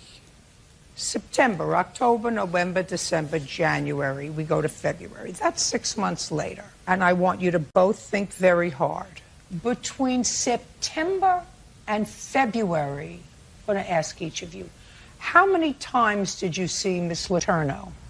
No, don't answer right away because I know you weren't expecting that question. So now I want you to think, and while he's thinking, I want you to put on your thinking cap and tell me between September and the second incident in February, how many times you saw each other? 0. I had 0. Between September and February, September 2013 and February 2014, you didn't see each other at all. No, you're correct. Is that correct? No, Your Honor. Between September and February, how many times did you see each other? 2 or 3 times, at least. Where? At his home. Was the boy with you at all times? Not all the time. No. Well, what would you go over there for, Miss Letourneau, if your son wasn't with you? To hang out with him? To spend the night with him? What would you go over there for? To hang out. For Hang something out. to do, yeah. At any of those 2 or 3 times, were you intimate with him? Yes. On each of the 2 or 3 times? No. How many times? Once or twice. Don't ask me, I wasn't there. Does that jog your memory? Yes, it jogs my memory. Yep, just so. It jogs your memory. Yes. I'm going to ask you the question again. Between September, the first incident, where you say she clocked you with a flashlight, and February, when you invited her over, according to you, because you wanted to see your son, how many times did you see her? 0. You said 0. 0 would jog your memory, you still say 0. Okay, so that we're operating from September when this happened. Now, do you have a police report Yes, from the I do. September incident? From the September? September! No, I don't, Your Honor. Do you have a medical report from the September incident? No, I don't. I want you to tell me your version of what happened in February. Not interested in September yet, because I may never be interested in September. I want you to tell me, how did you communicate with her after 6 months of not seeing her, and I assume not seeing the boy, is that right? That's right. With her, that you wanted to see him? We text on the telephone several times. Well, tell me about the February date. In February, she come over. No, tell me. She didn't just come over. You invited her over. Well, yes, after I invited her over, she came over. Just a second. Why, after all that time, did you invite her over? When we were texting, I was inviting her over too. You mean before that? Yes, back to September. Okay. So in September you invited her over? That was my birthday. That was a surprise. Just a second. Okay. Did you invite her over again in October? Oh, yes, I've asked her. Yes. What about November? Yes, I asked her. You did? Yes. December? No, the relationship was falling apart? No. Not in December. But after she clocked you with the flashlight, you invited her over the next month and the next month. It's the only way I could see my child. Just a second. Okay. I'm just asking you a question. Okay. When you texted her to come over in February, do you remember what you said to her? I asked her if she could please stop by when she was in town so I could see my child. I love my child. Or why don't you go to court to get visitation? I am. I got it in the court system for custody. She's on a CHIPS program right now. That has to be cleared first. What's a CHIPS program? Child protection. So you have a case open with Child Protective Services? Yes. Where is the child living? With me at my mom's. You live with your mother? Yes. Who has custody, you or your mother? I do. Are you required to live at your mother's house? Yeah. Is the child required to live at your mother's house? Yes. Both my children. Both of your children are required to live at your mother's Yes. house, and there is no reason, the court said, why you couldn't be there too. Is that what I'm hearing? The courts say I can live there. But the children live with your mother. Yeah. I live What with do you my mean, mom. I live with my mother, so yes, Okay. they live with me. Did you ever not live with your children? There was times Did you ever not live with your children? Yes, And when you didn't live with your children, did they live with your mother? Yes. Right. And then the court told you that you could go back there and live with your mother. Yes. I was a family court judge. I got the drill. I don't care what happened in September. Now, what do you do for a living? I'm disabled right now. What's the nature of your disability? I got crushed foot, my right foot, and I got toes amputated on my left. What did you do before? I was a welder throughout the United States and in Australia. Okay, let's get to February. She came over with the baby in February of 2014. Are you permitted unsupervised access to your children? Does the court, listen to my question very carefully, Ms. Letourneau, your mother has custody of the children. You're allowed to live in the house. Are you permitted to take out your children, either one of them, without your mother's supervision? Yes. Are you sure? Yes. How are you sure? They've told me that I can take my children. They did tell you you could take your children. Then what would be the point of your mother having custody? You don't know. Okay. So let me understand you, Ms. Letourneau, just so that I and the courts who are eventually going to see this whole tape, despite the fact that in September 2013, according to you, you were so terrified of the plaintiff and his actions that you barricaded yourself in the bathroom and called your brothers to come and get you. Yeah. You took your infant son alone over to the plaintiff's house. Yes, Your Honor. Does that sound like good judgment to you? No. You want to tell me what happened when you went over there in February? Apparently I broke a computer, which is What? not true. I did not break his computer. Well, just tell me what. It's clear you both agree that you went over there in February. Yes, Your Honor. Tell me what happened when you went over there. Who are you, by the way? I'm her older brother, Moses. Good. You live with the grandmother, too? Yes, I do. Just Okay. answer my questions. I don't need to hear anything else from you. Believe me, can't you tell that I know what's going on? I know. Your Honor. Okay. You want to tell me what happened in February when you went over there with the baby? Do you remember? No. How did you get there? I believe Did you he took drive? this- Did you take a cab? Did you take a bus? How did you get there? I believe my mother, or he picked me up. How did she get to your house? Your Honor, I picked her up. From her mother's house? Yes, I did. Tell me what happened in February, Mr. Bassett. I had a really good time. I got to spend time with my son after 6 months. And? It was time for her to leave after 2.5 days. She asked about... She stayed for 2.5 days? Yes, she did, Your Honor. Yes. Well, it was very nice. I see my child. I love my child. I do. It's in custody court right now. That's not going to happen. So what happened? We sat around, played cards, had No. dinner. Okay, I just what happened? what are you complaining about? You're complaining I'm that she took complaining your about my computer. Yes. She took your computer. Yes, she did. I borrowed her my computer. You borrowed her your computer. You Yes. mean you loaned her your computer? Okay, I loaned it to her, yeah. Okay. Judge Judy continues in a moment. Bassett says the mother of his child, Leanna Letourneau, damaged his property and assaulted him with a flashlight during an argument. Okay. When did you loan her your computer? 2.5 days after, on the 26th. You mean she came and spent a couple of days, and when she left, you allowed her to take your computer? Yes, I did, Your Honor. Why? We were getting along. Everything is all right. And then what happened? She left. I contacted her to get the computer back after I found out she was going to get a computer from some other guy she was supposed to get a computer from. Be quiet. And when I asked that, I said, well, then give me back my computer. She said she was going to throw it off the bridge. Mr. Bassett, I think you need some assistance.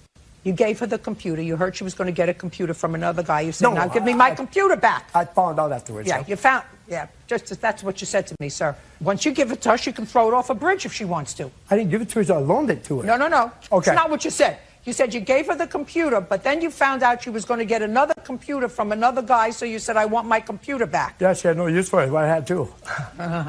By the way, did you ever replace the iPad that you claimed she stole from you in September? No, I did not. She must have needed it more than me. There was no iPad, Your Honor. Now you can stand up, because I'm going to throw them out in a minute, but I want to find out something. Who else lives in the house with you and your mother and your sister and her 2 children? My brother and my dad and me. Who takes care of these children? We all do. She allowed to be out with the baby? She is. She is. She allowed to stay out 2.5 days with the baby? Yes, she is. Oh, yeah, you think so? Well, we'll get a tape over to the family court judge who's handling the child protective proceeding and see if that's supposed to happen. I don't think it's supposed to happen. Mr. Bassett, not only can I help you because you have no case, but I can't help you because you have no case and I don't want to help you. So, goodbye. Please excuse me, step out. I love my child. I love my son very dearly. I got a court custody case going on. I guess it's going to go to court because I don't want nothing to do with him. I love her. Nothing's going to happen. Always will. I have a lot of anger towards him. I think we both learned something big here. Especially the whole year since my son's been born. He's just bringing hell. I know that future will tell. Leave me alone forever.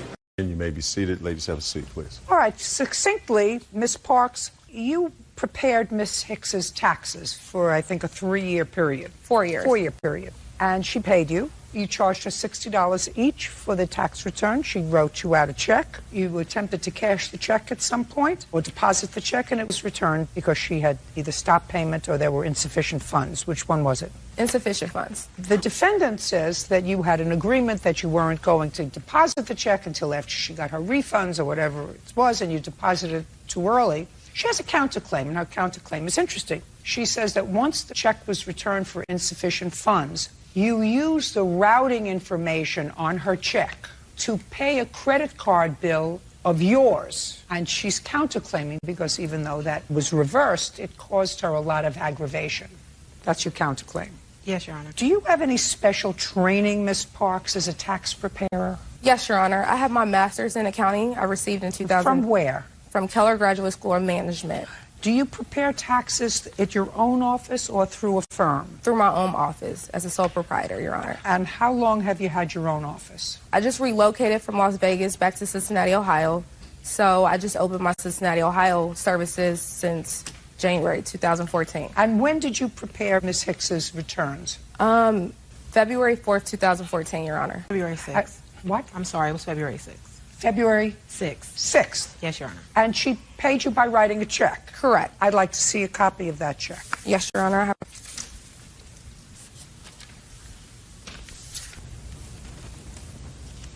Check is dated February 13th, 2014. It's for $240. There wasn't a date on the check when I gave it to her, Your Honor. Who wrote the date in on the check? I wrote the date. She gave me permission to cash the check within... Okay. She gave you it without a date? Correct. Is that correct? Yes, Your Honor. Okay. And you attempted to cash this check on February 21st? I cashed the check on the 13th. I believe my bank deposited... Oh, you mean you presented it to your bank? Right, as a deposit on the 13th. On the 13th? Yes. On what date did she give you the check? Her mother gave me the check on the Saturday. When I was preparing her taxes, she didn't have any physical checks. So her mom gave me the check on Amber's behalf on Saturday as we were having lunch. Who wrote out the check? She wrote out the check. Who are you? My mother. Did you give Miss Parks the check? I did. And that was when? It was February 8th. It was Saturday. And where? Was that having lunch someplace? Having lunch. Who was present? Me, her mom, Notoria, and her brother, D'Angelo, and nephew. Where was your daughter? My daughter wasn't with us. Had your daughter given you the check for her? Yes. When?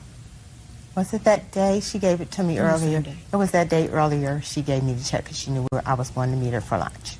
Okay. Had you had a discussion with her about when the check was going to be cashed? She told me to wait 7 to 10 business days. That's incorrect. Shh. Sorry. She told you to wait 7 to 10 business days. Right, and she would text me when to cash the check because she didn't have, I think she was waiting on, I guess, a pay period to come in. Whatever. She told you to wait 7 to 10 business days. Did you wait 7 to 10 business days? I actually waited 14 days from the 4th or the 6th. No, she didn't give it to you on the 4th. I'm sorry, I waited. She gave it to you on the 8th, which is a Saturday, and you presented it to your bank, according to you, on the 13th. That's not 7 to 10 business days. I believe... You told me that you presented it to the bank on the 13th, and you wrote in the date. I believe I presented it to my bank on the 14th or the 7th. You just told me that you presented it to your bank on the date that you wrote in this date, on the 13th. That's what you just told me. Right. You wrote in the date because the date was blank. Correct. So you wrote in the date, that was the 13th. And according to you, you had an agreement to wait between 7 to 10 business days from the date you got the check to deposit it. That's what you just told me. Correct. So you got the check on the 8th, which is a Saturday. The 9th is a Sunday. 10th is Monday. 11th is Tuesday. 12th is Wednesday. The 13th is Thursday. That's 4 business days. Why did you deposit the check early? Your Honor, I believe I Let me look at my statement, please. Is that okay? You can look at your statement. I'm looking at the check, and I'm listening to your testimony. Your testimony is clear. Your testimony is that you agreed with her to wait 7 to 10 business days, and you deposited the check on the date that you wrote on the check. You said you wrote this on the check, which is the 13th, which is 4 business days. I'm sorry, Your Honor. Our agreement was based off the day I prepared her services. Like she said. No, now you're changing your story. Otherwise, you don't put in the date, because there's a reason that the date was left blank. Correct. And the reason that the date was left blank when you got the check on the 8th was because, according to both of you, you were supposed to wait to deposit it. Minimally, you said 7 to 10 days. Take the shortest period of time, 7 days. You only waited half that time. Your Honor, it was supposed to be 7 days from the time I prepared her services. No, now you're changing your story. Okay. So the check bounced, and you want a lot of damages entitled to because you deposited the check prematurely because you had an agreement. So you would be entitled to your $240 for the taxes. However, she has a counterclaim, and I'm going to hear about the counterclaim. Did you use the routing information, because she has her evidence, the routing information on here, on her check, to resort to self-help to collect your money and pay a credit card bill of yours? No, Your Honor, that's incorrect. What did you do? I have 4 different forms of payments. I select a cash, a check, or a credit card, or you could do an arch debit. She and I exchanged text messages back and forth, and I informed her that my bank will be continuing to pull for the $240 plus the insufficient funds, Your Honor. I used her information to do electronic payment. To what? To pay me for my tax services plus the insufficient funds. Okay. So what you did was pay you, not another credit card of yours. Correct. Okay. Do you have information that is incorrect? Well, Toya had agreed to waive. Listen to me. Okay. Yes, ma'am. My concern with your counterclaim was that you suggested in your counterclaim that she used your checking information to pay another credit card of hers to satisfy your debt to her. She's saying that she used your routing information to pay her for her services plus the bank fee that she was charged for insufficient funds. Is that correct? Your Honor, from my bank, it was Credit One is who she paid. She took my bank, I have the fraud investigation, and she paid Credit One $267.95. What's $267.95? What amount is that? $240 for the taxes. What's the rest of the money? It was supposed to be $268, Your Honor. For my tax preparing services plus the insufficient fund. But when you do electronic payment, they charge me $9.95, so that's the difference with the sentence. Okay. All a terrible misunderstanding. Listen to me, Ms. Hicks. Yes, Your Honor. You owe her $240. She prepared your taxes. That's what you owe her. She prepared them incorrectly, Your Honor, and I'm scared that I'm going to have to pay penalties. I don't care. Sometimes lots of tax preparers prepare things, and you have to redo them. You go someplace else. You wrote her a check. She shouldn't have deposited it early. You had insufficient funds. Now you have sufficient funds. You have to pay her the money for her taxes. And if you took them to somebody else, that's your problem. You picked the specialist. I thought she was a specialist. You picked her. Next time, you may not use her. Never. But now you picked her. So you owe her $240 for your taxes. Your counterclaim's dismissed. That's all. Thank you, Your Honor. Parties are excused. You may step out. Oh, it's fine. I agree. I knew I was going to get my money for my services, and I tried to resolve it within ourselves, and obviously that didn't work out. So unfortunately, we had to come to court for it. I didn't say that she shouldn't get paid, but the means that she went about getting paid, it was kind of illegal. I provided my services. I've been in business for 13 years, and I never had any complaints. It shocked me, but hey, she needed it. She got it. It's fine. You know, it does affect my approach going towards doing business with friends, and I don't think I would do business with any close friends anymore because I am kind of hurt from it. Won't go to her. We'll go to somebody a little bit more professional and know what they're doing. I'm going to have a more selective clientele. And now, the next case. All parties in the matter of Navarro Fiala versus Godin, step forward. 25-year-old nurse Jessica Navarro and her mother, Alice Fiala, are suing dog breeder D. Godin for the value of 2 Yorkshire Terrier puppies. Okay. Let's see what I understand about your claims and, unfortunately for you, what I bring to this courtroom as a result, not so much of my legal training, but my life's training. Okay. Now, how are you related? She's my mother. You have Yorkshire Terriers, little dogs. How many do you have? 2. How old are they? One is 7 and one is 3. How long have you been breeding them? Just since she was maybe 2, so maybe about 5 years. And how many litters of puppies has she had, the older one? 5. So she has a litter a year? Approximately, yes. And the other one? She's only had, 3? 2. And you sell these puppies, so you do it as sort of a hobby to make extra money? Yeah, to help me pay for school. And what you do is you usually find an appropriate male dog, I assume, and pay either a stud fee or give someone pick of litter. Correct. Because that, as we all know, is what is common practice in the breeding industry. Yes. Either you pay a stud fee or you get pick of litter, whichever you choose. Yes. How many dogs do you have? 9. How many males and how many females? I have 4 females and 5 males. And you use them all for breeding? No. How many do you use for breeding? Currently 2.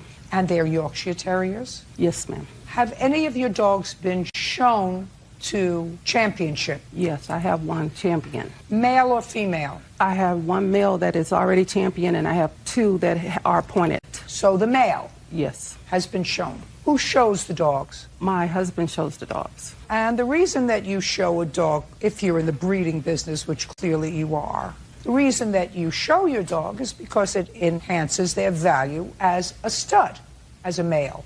Yes. Yes. I'm 71 years old. You just hear things. How much do you charge as stud fee for your champion little boy? I charge for any of my dogs with champion bloodline $1,000. And you charge that as a stud fee? Yes. Do you ever take pick of litter? Yes. Instead of a stud fee? No. Well, you can't get both. Yes, I do. Oh, no. Then you're the only one in the world that gets both a stud fee and pick of litter. You see, it's because it's always a gamble. Not if the other female is a champion dog. This is what the case is about. Because you, Ms. Godin, and I are not going to go far together if that's going to be your position. Now, you bred your 2 females. Yes, ma'am. With one of her male dogs. Correct. Was it the one that has been shown to championship? Yes, ma'am. And at the time of the breeding, did you create a contract? No. Well, you had to have created a contract. You mean she just said, come on over? Well, that's her business. She's clearly in the business. Yes, ma'am. We did 4 occasions where they were bred. On the first one, we did have a contract, which I do have. I'd like to take a look at it. Okay. And in that contract, go ahead. So this was a prior breeding? Yes, ma'am, in 2011. Did that result in a litter? Yes. This is a very clear contract. This is terrific.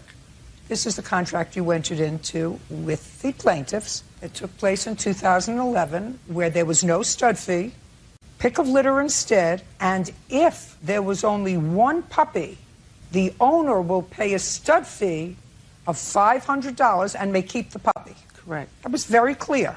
Now, did you use the same male in this 2011 breeding? Yes. Is that right? There was 2. Just a second, 2011. Godin's Majesty Romeo. That's Romeo. That's not the same dog. Do you have a contract for the other dog? No, it was that one. It was this one? Mm-hmm. Is that the name of your champion? No, ma'am. Did she tell you that that was the name of her champion? Yes. Okay, so this is what happened. You had 2 litters of puppies. One dog had 2 or 3? 3. The other dog had? 5. On what date? One of them was on February 21st of 2013, and the other was on February 15th of 2013. So about 6 days apart. And when the puppies reached a certain age, according to your complaint, you took all 8 puppies to her house? Not on the same day. We had to take them separate because with new puppies and the new mothers, sometimes they don't get along, which was the case. So we took them actually 2 days apart, but they were very close together. How many puppies did you bring to her house the first time? We just brought the litter that had the 3. And what happened when you brought the litter with the 3? Did she pick a puppy? Yes, 1 puppy. She took 1? Yes. So far, is that correct? Yes, ma'am. 2 days later, you brought the other 5 puppies? Correct. What happened when you brought the 5 puppies? It looked like it was, going to go about the same, and she was going over what she liked in each one of them, said she couldn't pick between 3 of them. She was having a difficult time, and then she went ahead and put the 3 puppies behind her back on a chase. And I thought that was kind of odd, and when I inquired what that meant, that she was putting them all behind her back, she said that she intended on keeping all 3 because she had a female and all of her puppies died in that litter, and she wanted all 3 of them. So what did you say to you? You said that's not our deal. Correct. And, you know, I understand. So what did she say to you when you said that's not our deal? You get a pick of litter, and you're taking 3 puppies. Actually, she started to get angry and said that I was being a brat and that if I wanted to, we would just go to court then, because that's what she was going to do. She was going to take them. We were in her home, and then she started making us feel very uncomfortable. Judge Judy continues in a moment. Was on Twitter. Where was the husband? He was also there, and like right behind their living room area. Did you ever get your 3 puppies back? No. Did you get 2 of them back? No. What did you do with them? I sold some of them. I gave one away, and I still have one. You can't do that. You're outrageous. You can't do it, and you know you're outrageous. She brought the 3 puppies over once. You knew she had 8 puppies. One way or another, you were going to get 4. Half of the puppies. You did the right thing first. She brought over 3. You didn't take 2 out of the 3 because you knew if you took the 2 out of the 3 that she brought over first, she'd never bring over the other 5. They were sick and ugly. Hey, you didn't take 2 the first time because you were smart enough to know that if you took 2, she wouldn't bring over the other 5. So you ended up with 4 instead of the 2 you were entitled to. How much do you sell your puppies for? Usually it depends on their size. How much did you sell the puppies for that were in the second litter of 5 puppies? The ones that you were left with, the 2? $1,300 and $1,500. But we had to wait till they were much older to sell them due to the situation, because we were hoping we could figure out how to settle the situation out of court. How to settle it? You call the police and have her arrested. Exactly. You called the police. That's what you should have done. Exactly. They stole my property. They told us. And the police would come and they would listen to her and they would say, well, we didn't really have a contract and I'm entitled to half the litter, which is ridiculous, and she knows it, and so does her husband. They said it was a civil matter and we had no right to do anything about it. Of course. Of course. Well, I do. And I can actually, because those 2 amounts together don't equal the $5,000 that you are requesting. Well, okay, shh. It doesn't equal that.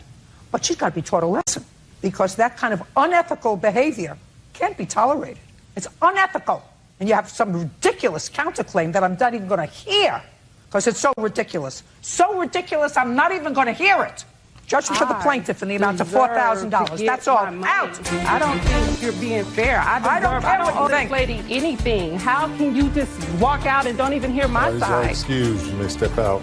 I mean, really, the only thing I can think of, since everything had been so great before, is these young ladies are swindlers. Just that she had a female and her puppies didn't survive. They breeders. I'm a show person. I have champion dogs. So she was thinking, you know, she was expecting a certain amount of money to come from. They wanted to get quality bloodline, which they did. You know, this amount of time, and she wasn't going to have that for free. And they owed me. So the only thing that she saw was, you know, our puppies for doing my studying services. And, you know, things changed, I guess. And now, the next case. All parties in the matter of Silva versus Corona.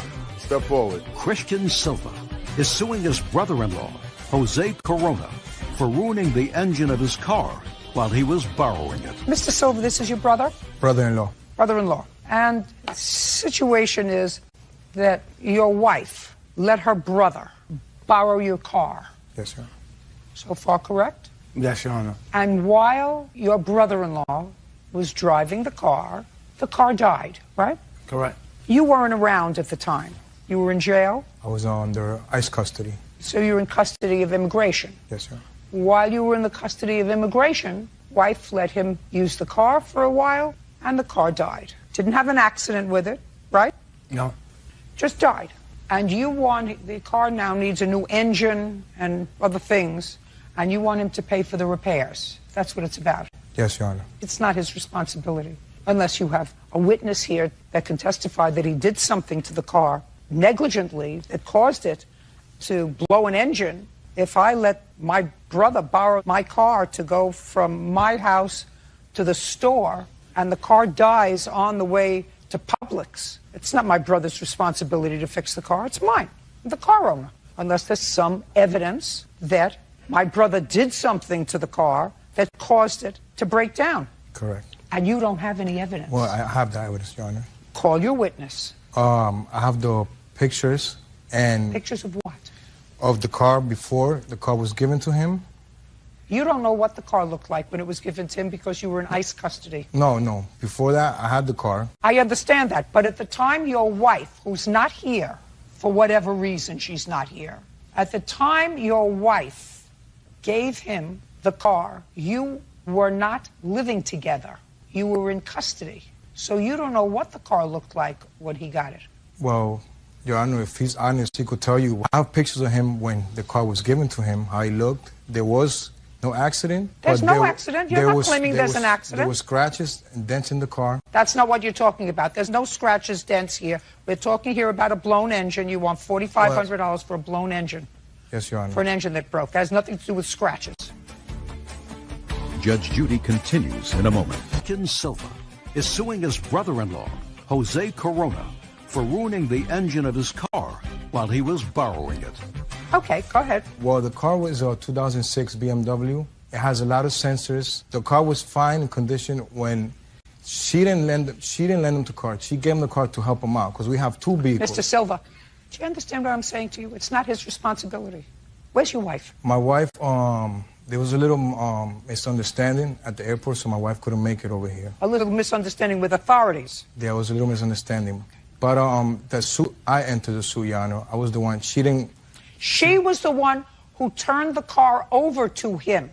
You were not there. Well, with my permission, Your Honor. Good. Goodbye, Mr. Silva. I can't help you. If I lend a car to somebody and while they're driving the car has a malfunction, unless you have proof from a mechanic that somebody did something specifically and you can pinpoint that he had the car at that time and you have no proof of that, sir, because you do not have a mechanic here.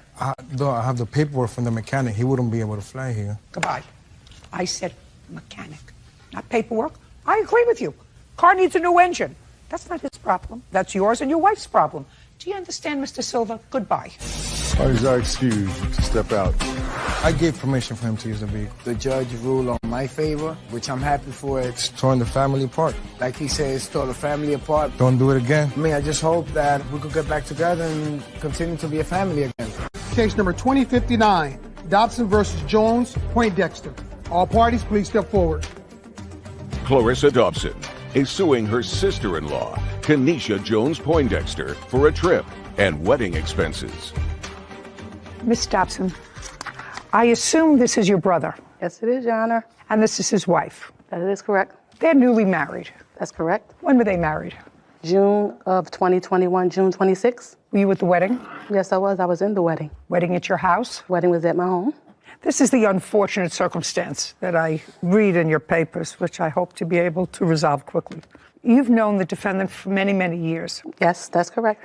She became engaged too when she was getting married, and they were planning a wedding, according to you. And Miss Poindexter, according to you, asked you to lay out certain monies for her for the wedding. That's correct.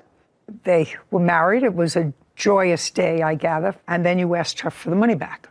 Yes, that's correct. And she said, I never agreed to pay you any money. We're family. I've done things for you. You've done things for me. There was never an agreement for me to pay you. And your brother, he said, leave me out of this. Yep. I don't want to get involved with this. You two ladies take care That's of it exactly on what your he own. said. Okay, well, it seems like a family matter. Then, well, like a court matter. I don't see stupid written over here. No. If somebody doesn't have $50 and you think I believe that you relied on her statement that I'm going to pay you for this trip that your brother is going on too, I don't believe it.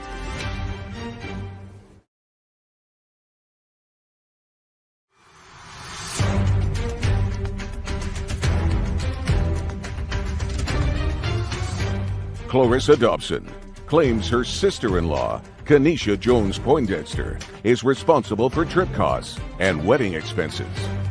You have your own home? Yes, that's correct. Tell me about your home. Nice home, got a lot of land around the property. How much? I would say probably a half an acre, which was big enough to put up 2 large tents 45 guest tables, chairs, the mayor, some police. It was nice. And there were certain things that you paid for. Yes, that's correct. You paid for a photographer? Yes, that's correct. How much? The photographer was $300, Your Honor.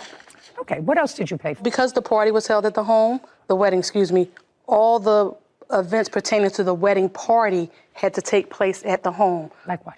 So like when we had our bridal shower meetings, because also Miss... Oh, you mean the meetings to plan the wedding? Right, to plan the wedding. I'm not interested in that. You're not interested in that? I'm not interested in that. Yeah, so far we have $300 for a photographer that you say you laid out. Did she lay out that money? Yes. Yes. Okay, what else?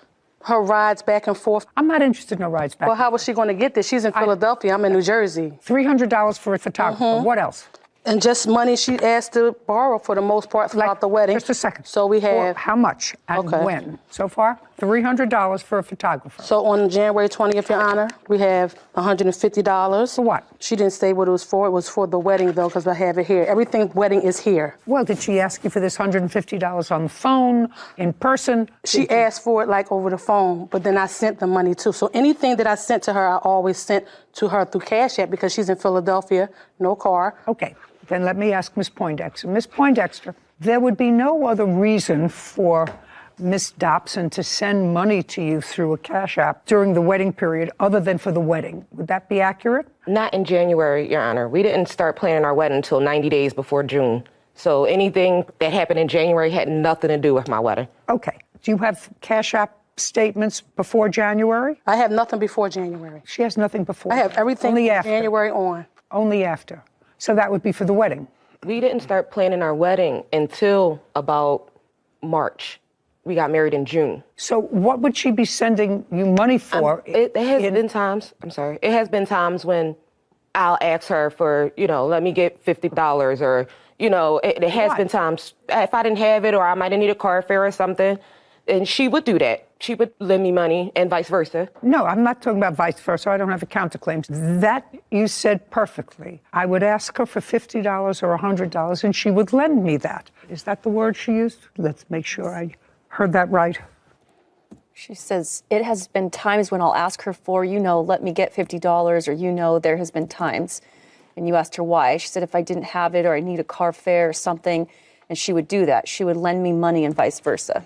Thank you. Lend me money. So, okay, now we're going to get to Ms. Dobson. Yes. How much money did you send her via Cash App? Because she's already just acknowledged that those were loans. So, $150, $100. Let me have the dates. Oh, okay. Okay, let's go back. $150 on what date? January 20th. Okay, $100 on what date? February 11th. Next. March 8th, $50. Okay. April 4th, $100. May 11th, $20. May 17th, $25.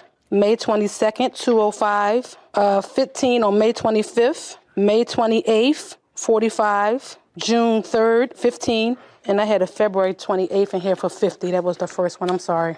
Yeah, I had February 11th only. So you have another. Right, a February 28th for $50. Can I see all of those? Yes, ma'am. There you go.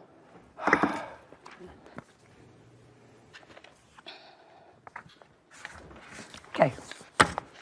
Sarah Rose, would you fix that up for me?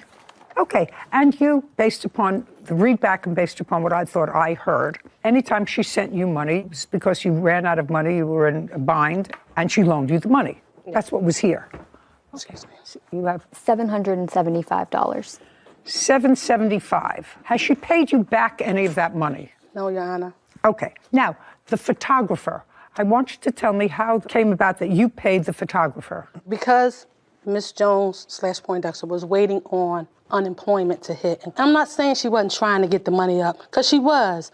But when the time came, this photographer guy needed to get paid, she didn't have the money. Want to tell me about the photographer? Yes, the photographer, I believe I was short like $300 some odd, and Clarissa did put the rest of the money. Why didn't you pay her the $775? I don't believe I owe Clarissa. Well, you just told her that she loaned you the money when you were short, and she wired it to you or did whatever they do in a Cash App. I don't understand all of that.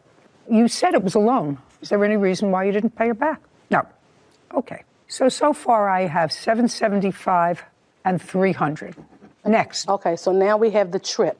They are the godparents of my twins. Your Honor, we were inseparable. Okay, so, they're the godparents of your twins, your twins. Came time for their birthday. She said, Month and year. April of last year, 2021. Okay, April of 2021. Right. So in the process of planning the twins' birthday, Miss Jones Poindexter said, oh, I would like to go. I'm just waiting on the unemployment, pandemic money, all that to hit. When it came time to go, they didn't have the money. You're talking about the defendant and your brother. Yeah. They both went. Right. So just a second. They both went. They both went. That's correct. And what kind of work does your brother do? He was a chef at the time. So he was working. Yes. And she wasn't working. Yes. Can I say something? You can say whatever you want to say. You know where I'm going, don't you? I know where you're going. Okay. Like I said, we were inseparable, right? I don't care. I don't care about the social aspect of this. Okay, but certain things she just didn't want to let him know she was doing, because at the end of the day, she thought she was going to get this money. Miss Dobson, I don't care whether you say she didn't know what she was doing.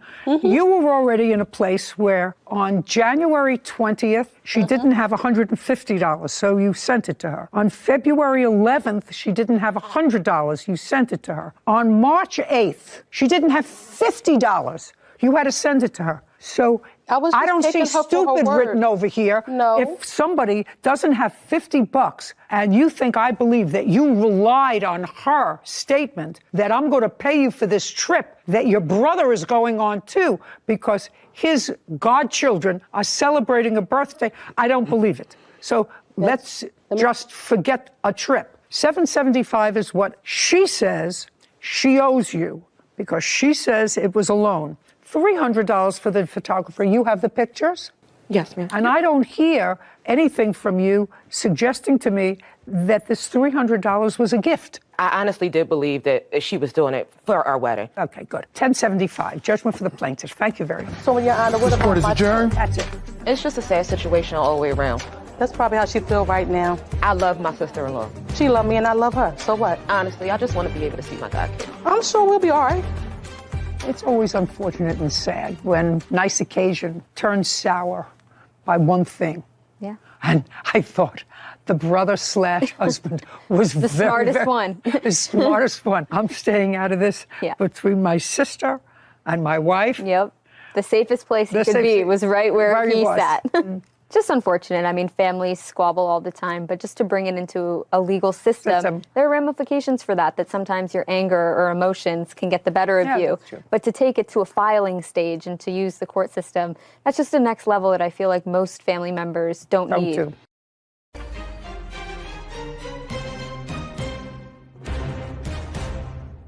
Sean Rubin is suing his brother, Randall Rubin, for unpaid expenses from their mother's funeral. Court come to order. All rise. Have a seat, everyone. Good morning, Judge. Case number 2011, Rubin versus Rubin. Thank you. You're welcome. Mr. Rubin, this is your brother. Yes, it is, Your Honor.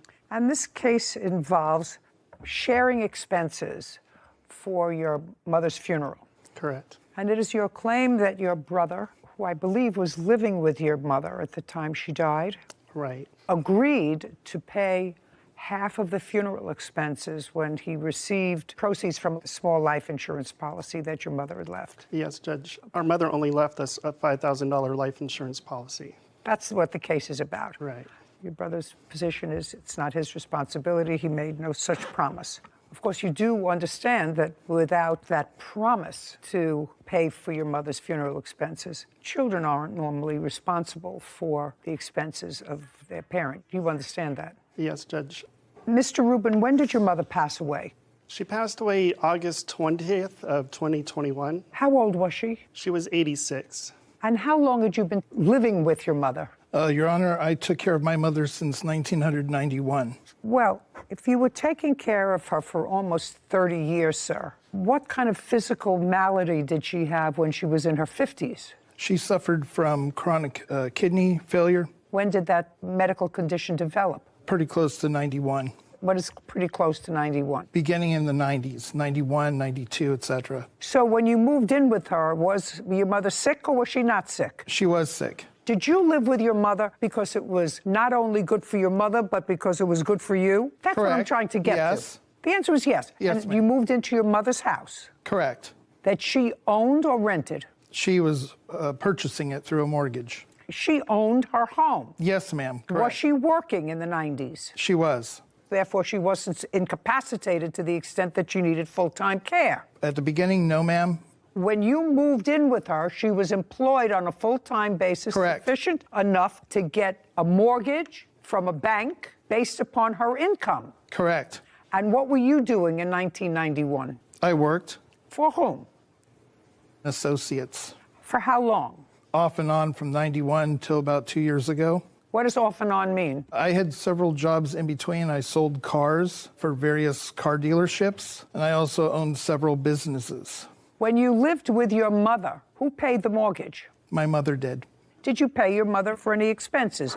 Rent, gas, electric, phone, anything? Or did you live there and you had an agreement? You lived there, she wanted your company, whatever it was. She lived alone? At the time, yes. In 1991, she was just living alone? Correct. And I assume, therefore, happy to have your company?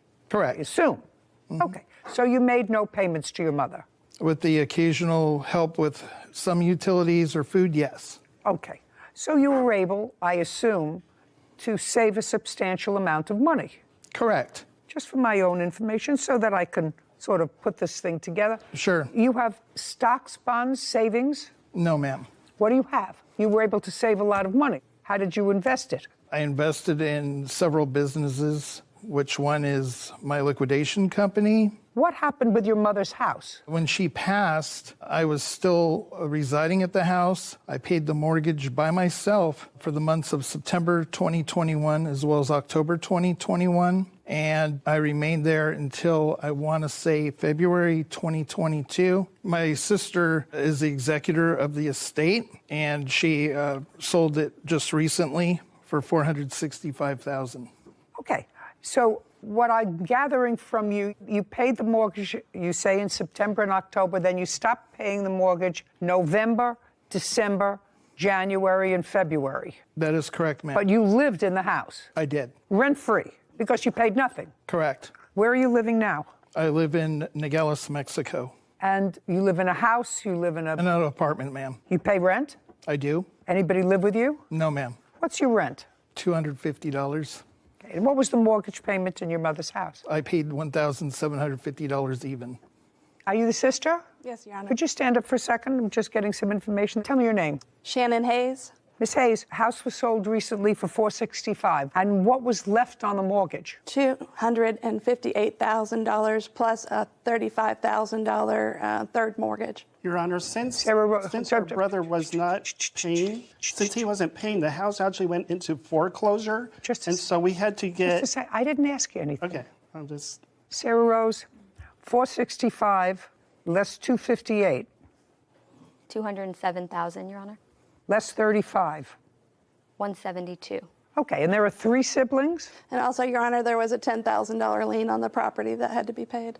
So we're down to $162,000. Mm-hmm. Correct. So it's $162,000 clear, so a little over $50,000 a person. She owed the IRS, Your Honor, for back payments in excess of $54,000. She hadn't paid taxes in years. Did you pay the IRS? I just did. And how much did you pay the IRS? $54,188. Sarah, from $162,000, take out $54,000. $108,000.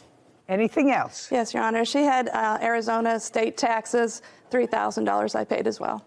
105. Is that 105 net? So we also have the medical bills that I had to take care of.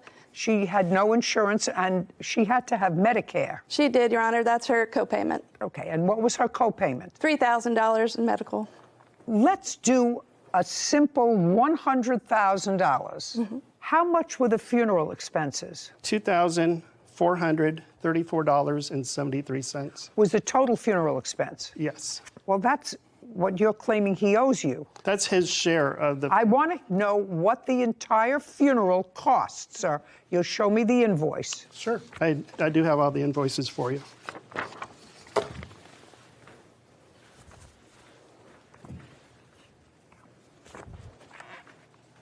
The first one, Your Honor, is just for the cremation. 1058. Correct. Okay. 1058. The next one should be from the cemetery. This is the total funeral home charges, and this is cremated remains internment of $2,200. Correct. The next invoice you should have, Your Honor, is from services provided by a rabbi. Okay, that was $600. Your Honor, it was actually $700. I paid the rabbi $100 as an honorarium. No, that's $600. Whatever you want to pay him as an honorarium, that's fine. So the total expenses are $3,858. You should have another invoice for a proposal for a headstone as well. $1,717. Yes, Your Honor. $3,858 plus $1,717. $5,575. That's it. Okay.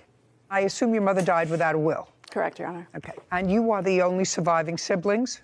Yes, Your Honor. The estate will be divided into 3 parts. Correct. So each one of you will get about $33,000 from the estate after all of the expenses have been paid. There's also the real estate commission fees that we didn't mention to subtract from the net income. And what were the real estate commission fees? $30,000. Oh, that's a substantial amount. Yes, Your Honor. So 108 less 30, $78,000. So now you're down to $25,000 each.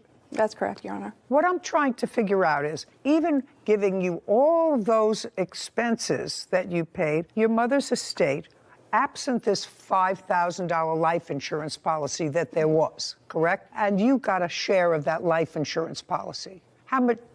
Yes, the answer is yes. How much did you receive? $2,500 even. Okay, $2,500. Yes, ma'am. And did you get a share of that life insurance policy? No, Your Honor. Did you? Yes, Your Honor. I also received $2,500. Great. And the estate had net, after everything, at least $75,000 divided by 3, which is $25,000 apiece after you pay all expenses, which in this case would have been funeral expenses. Do you understand where I'm coming from, sir? I do. I have children and grandchildren. 10 years is a long time. That's a grandchild. She didn't see me at least once a month. She better keep her fingers crossed that I don't change my will.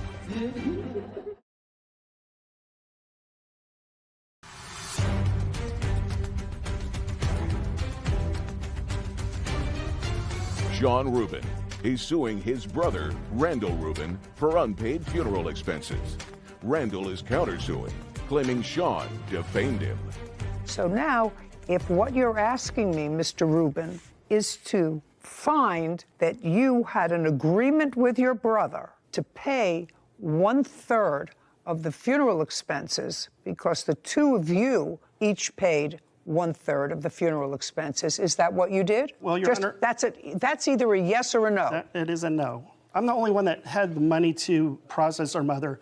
He would not even sign to get her processed to continue the cremation. I have evidence here I'd like to submit to you where he agreed to pay me half of it out of his life insurance. Okay, that's all. I have text from him. Just a second. I'm going to take a look at it. You have to understand, Mr. Rubin, yes, that at this point, if I find that he agreed to pay for half, then you understand that you agreed to pay for half of her funeral. Ordinarily, the funeral expenses, you may front the money for those funeral expenses, but if the deceased had sufficient money in their estate to cover their last expenses, and those would be medical expenses, which you paid out of the estate, correct? Yes, Your Honor. Taxes, which you paid out of the estate. Yes, Your Honor. You paid out of the estate after you sold the house, broker's fees. Mm-hmm. State tax fees, along with those kinds of fees, would be funeral expenses. Now, if the two of you agreed, or the two brothers agreed, which is what you're saying, that he agreed to pay half, not 1/3, but he agreed to pay half of the funeral expenses for which you are not being reimbursed by the estate. Do you understand? Correct. I have not received anything from the estate, Your Honor. Okay. Well, this would be you. I'll let you know tomorrow. I think it's $2,200 for Menorah Gardens, and cremation was $1,053, so it's $1,626 each. That would be you, right? Yes. Okay, 1,626, because you asked him how much you owed, right? I did. So I assume since you asked him how much you owed, you had some sort of an arrangement with him to pay 1/3, because it does say 1/3 of the funeral expenses. That is correct. Okay, great. I do want to interject, Your Honor, and let you know that when I did receive my monies, the $2,500 from her life insurance, we had communicated with one another that I had some emergency dental work that needed to be done. It was life-threatening. And therefore, he said, I don't have the email because I had to block him. I have a restraining order against him. So I lost all my emails between us. Listen, however, nobody ever has their emails here or a video. A very substantial amount of those monies went for my dental. I don't care. How old are you? 59, ma'am. You have lived rent-free for 30 years. And according to you, you had businesses. You worked most of that time, either selling cars or on and off for a company for 30 years. You made an agreement with your brother to pay 1/3 of your mother's funeral expenses. And as far as I'm concerned, if you had dental problems, pay for it from the resources of one of your businesses because you had no expenses. You have very little sympathy for you. You lived in the house for months without paying the mortgage. That's outrageous. That's taking money away from them. Do you understand that? Yes, I ma'am. say you lived in the house for 3 months rent-free, at least 3 months rent-free. So if you paid mortgage payments for 2 months, I would say to you, sounds pretty reasonable to me. You know, there's a story that's created. Correct. And what's created here is there's unequivocal information in these text messages that you and your brother and sister, because you, sir, are claiming that he owes half. He doesn't owe half. That was never the agreement, according to what you gave me. According to what you gave me, and in your own hand, you say this is what you owe me, $1,600, not $2,600. Well, Your Honor, if I can explain, the reason why I said half is only me and my brother were included in life insurance policy. My sister was not named on it, and it was only for $5,000. So, sir, listen carefully to me. I mean, if we put our money together, we could have paid for it. Listen carefully to me. That has nothing to do with you. Exactly. The same with his dental proceeds has of your nothing to do with mother's me. final resting should have come out of the estate. That way it would have been borne equally between the 3 people who will profit from the estate. You understand? I understand, Your Honor. Very good. So if you understand that, the math is simple. If he pays 1/3, you get your sister to kick in whatever she's getting back from the $25,000, and everybody is equal. Well, Your Honor, I mean, you're already getting the vibe that this guy's the biggest bum who lived off his mother, sponged off of his mother. Let me explain something to you. That is unnecessary here. Unnecessary and really quite stupid. Stupid. You handed me evidence, sir, that you made an agreement with him. He asked you what he owed. You told him. Yes. $1,600. That's what you told him, that he owes you, $1,600. That's correct. And each of you are getting a certain amount of money for nothing from your mother. I'm going to ask you some questions. Prior to her death, when was the last time you saw her? When was the last time you saw your mother? Month and year? I honestly do not recall, Your Honor. Okay, just a second. Was it in the decade that she died? Yes.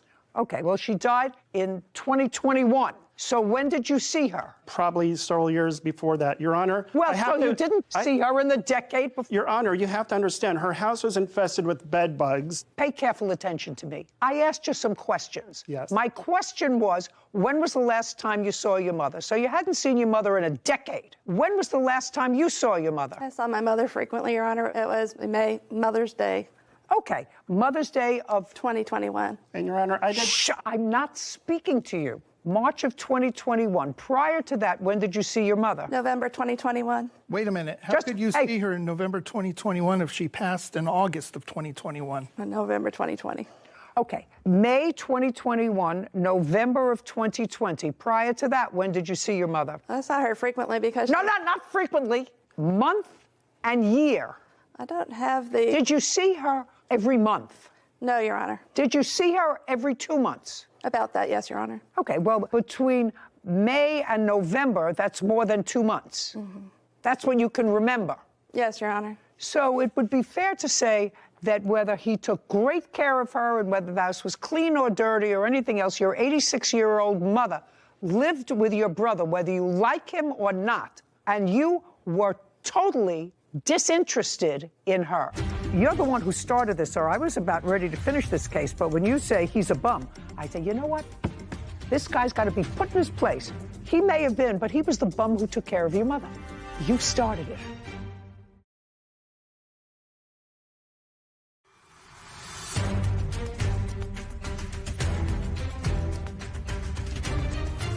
Sean Rubin is accusing his brother, Randall Rubin, of not paying his share of funeral expenses.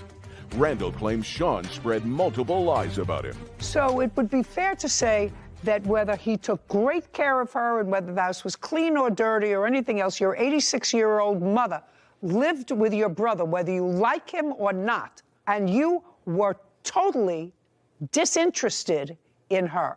Well, that's not true, Your Honor. Well, I want to know if you didn't see your mother in a decade, and she had failing health, I would say, as a child, you were totally disinterested in her. I did visit my mother after she had kidney replacement or kidney surgery. I visited her after her surgery. We both did. Just a second. Do you understand where I'm coming from, sir? I do. I have children and grandchildren, right? Sure. 10 years is a long time. That's a grandchild. If she didn't see me at least once a month, she better keep her fingers crossed that I don't change my will. Well, Your Honor, I'm sure that Sarah is very close to you, where we live out of state. Just a second. We both have actual real jobs. Just a second. If her father didn't visit me at least once a month, and we live in different states, he too would check the will. So what I'm telling you is, if you don't see your mother for 10 years, you are a disinterested child. You're the one who started this, or I was about ready to finish this case, but when you say he's a bum, I say, you know what? This guy's got to be put in his place. He may have been, but he was the bum who took care of your mother. No, absolutely not. Oh, really? Did your mother have full-time nursing care for the last 10 years? The answer is either yes or no. It's an absolute She no. declined. That's not what I asked you. Not what she declined. Did she have full-time nursing care? That's a yes or a no? No, Your Honor. Okay, so if she didn't have full-time nursing care and she was in poor health because, based upon your blurted-out answer to me, you thought she should have full-time care. Yes, Your Honor. Right, but she didn't. So he took care of her. You don't like the way he took care of her. That's your prerogative, but you let him take care of her. And you went about your business in your own states where you live, and he took care of her. And you didn't like him, and he may have been a sponge and a bum. You started it. But you were not interested enough in your mother to move next door to her or to have her move next door to you when she got sick. Your Honor. Somebody else I actually did ask her to move in with me, and she declined. Right. She didn't want to live with you. There had to be a reason for that if she was being abused. Your Honor, there is. Unless, do I look like I need help from you? No, of course not. Then I want you to be quiet. Yes, ma'am. You owe him $1,600. That's it, not $26. What he's asking you. Put it down. I have a counterclaim. $1,600, and I'll hear your counterclaim. Thank you. Which sounds a little ridiculous to me. I'm finished with you. $1,600. That's what you owe, except for the counterclaim, which I'll hear. Well, the counterclaim is that they posted something on the internet that says that there were bugs in the shoes you were selling. If that's just a second, quiet. Your counterclaim says that he defamed you and your business because he wrote on the internet that there were bugs in the shoes you were selling. I couldn't make that up. Let me see. Maybe I did You're make it up. correct. That's yeah, exactly he posted that there were bugs in the shoes I was selling. He also put that I impregnate Hispanic women. Just a second. First of all, that's not in here. It's right here, ma'am. It's not in my answer. So I want to see where he wrote. And who knows what you're doing in Mexico? I have no idea what you're doing in Mexico. Show me what he wrote about the bugs in the shoes that you're selling. Giving me a whole lot of nonsense there that I'm not going to read. It's not. These are the posts that he put online. These are also letters from my mother in her own. I'm not reading the letters from your mother. Okay. I'm reading a post or more where he says there are bugs in the shoes you are selling. Yes. Period. Do you want to hear the audio that he sent to one of my employers? No. I want to see where he wrote there are bugs in the shoes you are selling, which is what's in my answer. Right here, ma'am. May I have it, please? And I do have a restraining order on him as well. I'm not interested in your restraining order. Okay, so this has nothing to do with anything. I'm going to give this back to you, and if you don't hand me exactly what I asked for, I'm dismissing. I'm not reading all that drivel. I asked you for one post. Your Honor, if you'd like to say I don't want to hear you. This is what I wrote. I don't want. This is not your case to prove, sir. Okay, I'm just trying to be honest.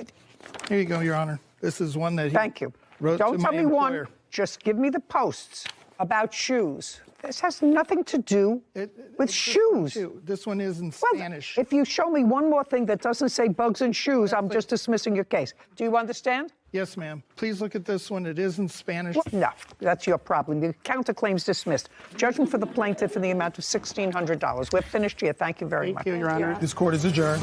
I'm very pleased with the judge's decision. I think she made the right decision. I wasn't really thrilled. I'm just kind of glad it's over. I never want to see my brother again. We're a very estranged bunch of people. We do not like each other. She didn't raise him right. She raised us right, and we're going to do the right thing on behalf of our mom.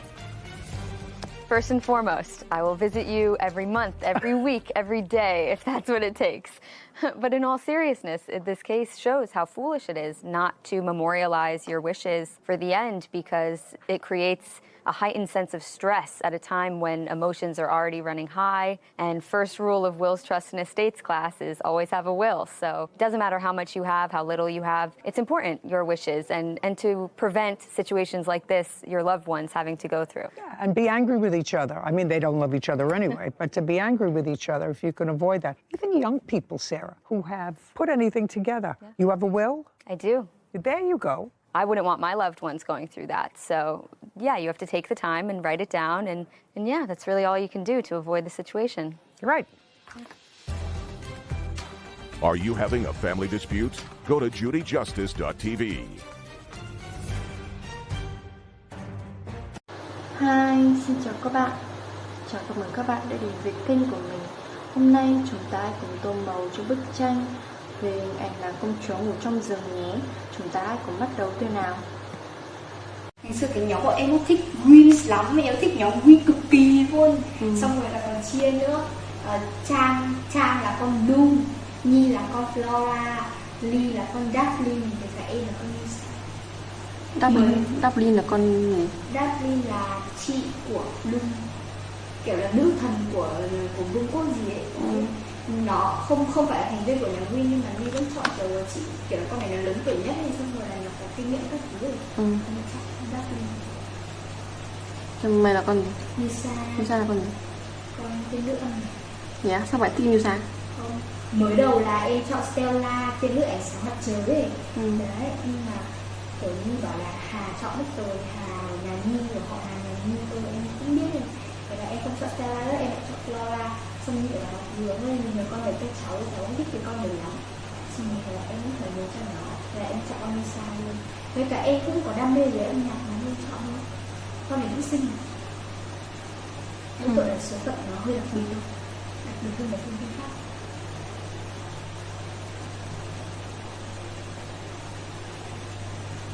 Còn con gì nữa? Còn con gì nữa? Thế vậy? Thì cũng... Nhóm Win thì có một thành viên, có 6 thành viên cộng mà của em nhóm của em chỉ có 4 đứa, có 3 đứa. Thì còn con nào chưa được chọn nữa? Con Techna và cả con Aisa. Aisa là con gì? Aisa là con người Giang Linh đến. Sao không chọn? Chẳng biết bọn nó chọn biết đâu. Cái gọi là Techna. Mỗi cái tên của bọn nó lại có một cái điểm giống nhau.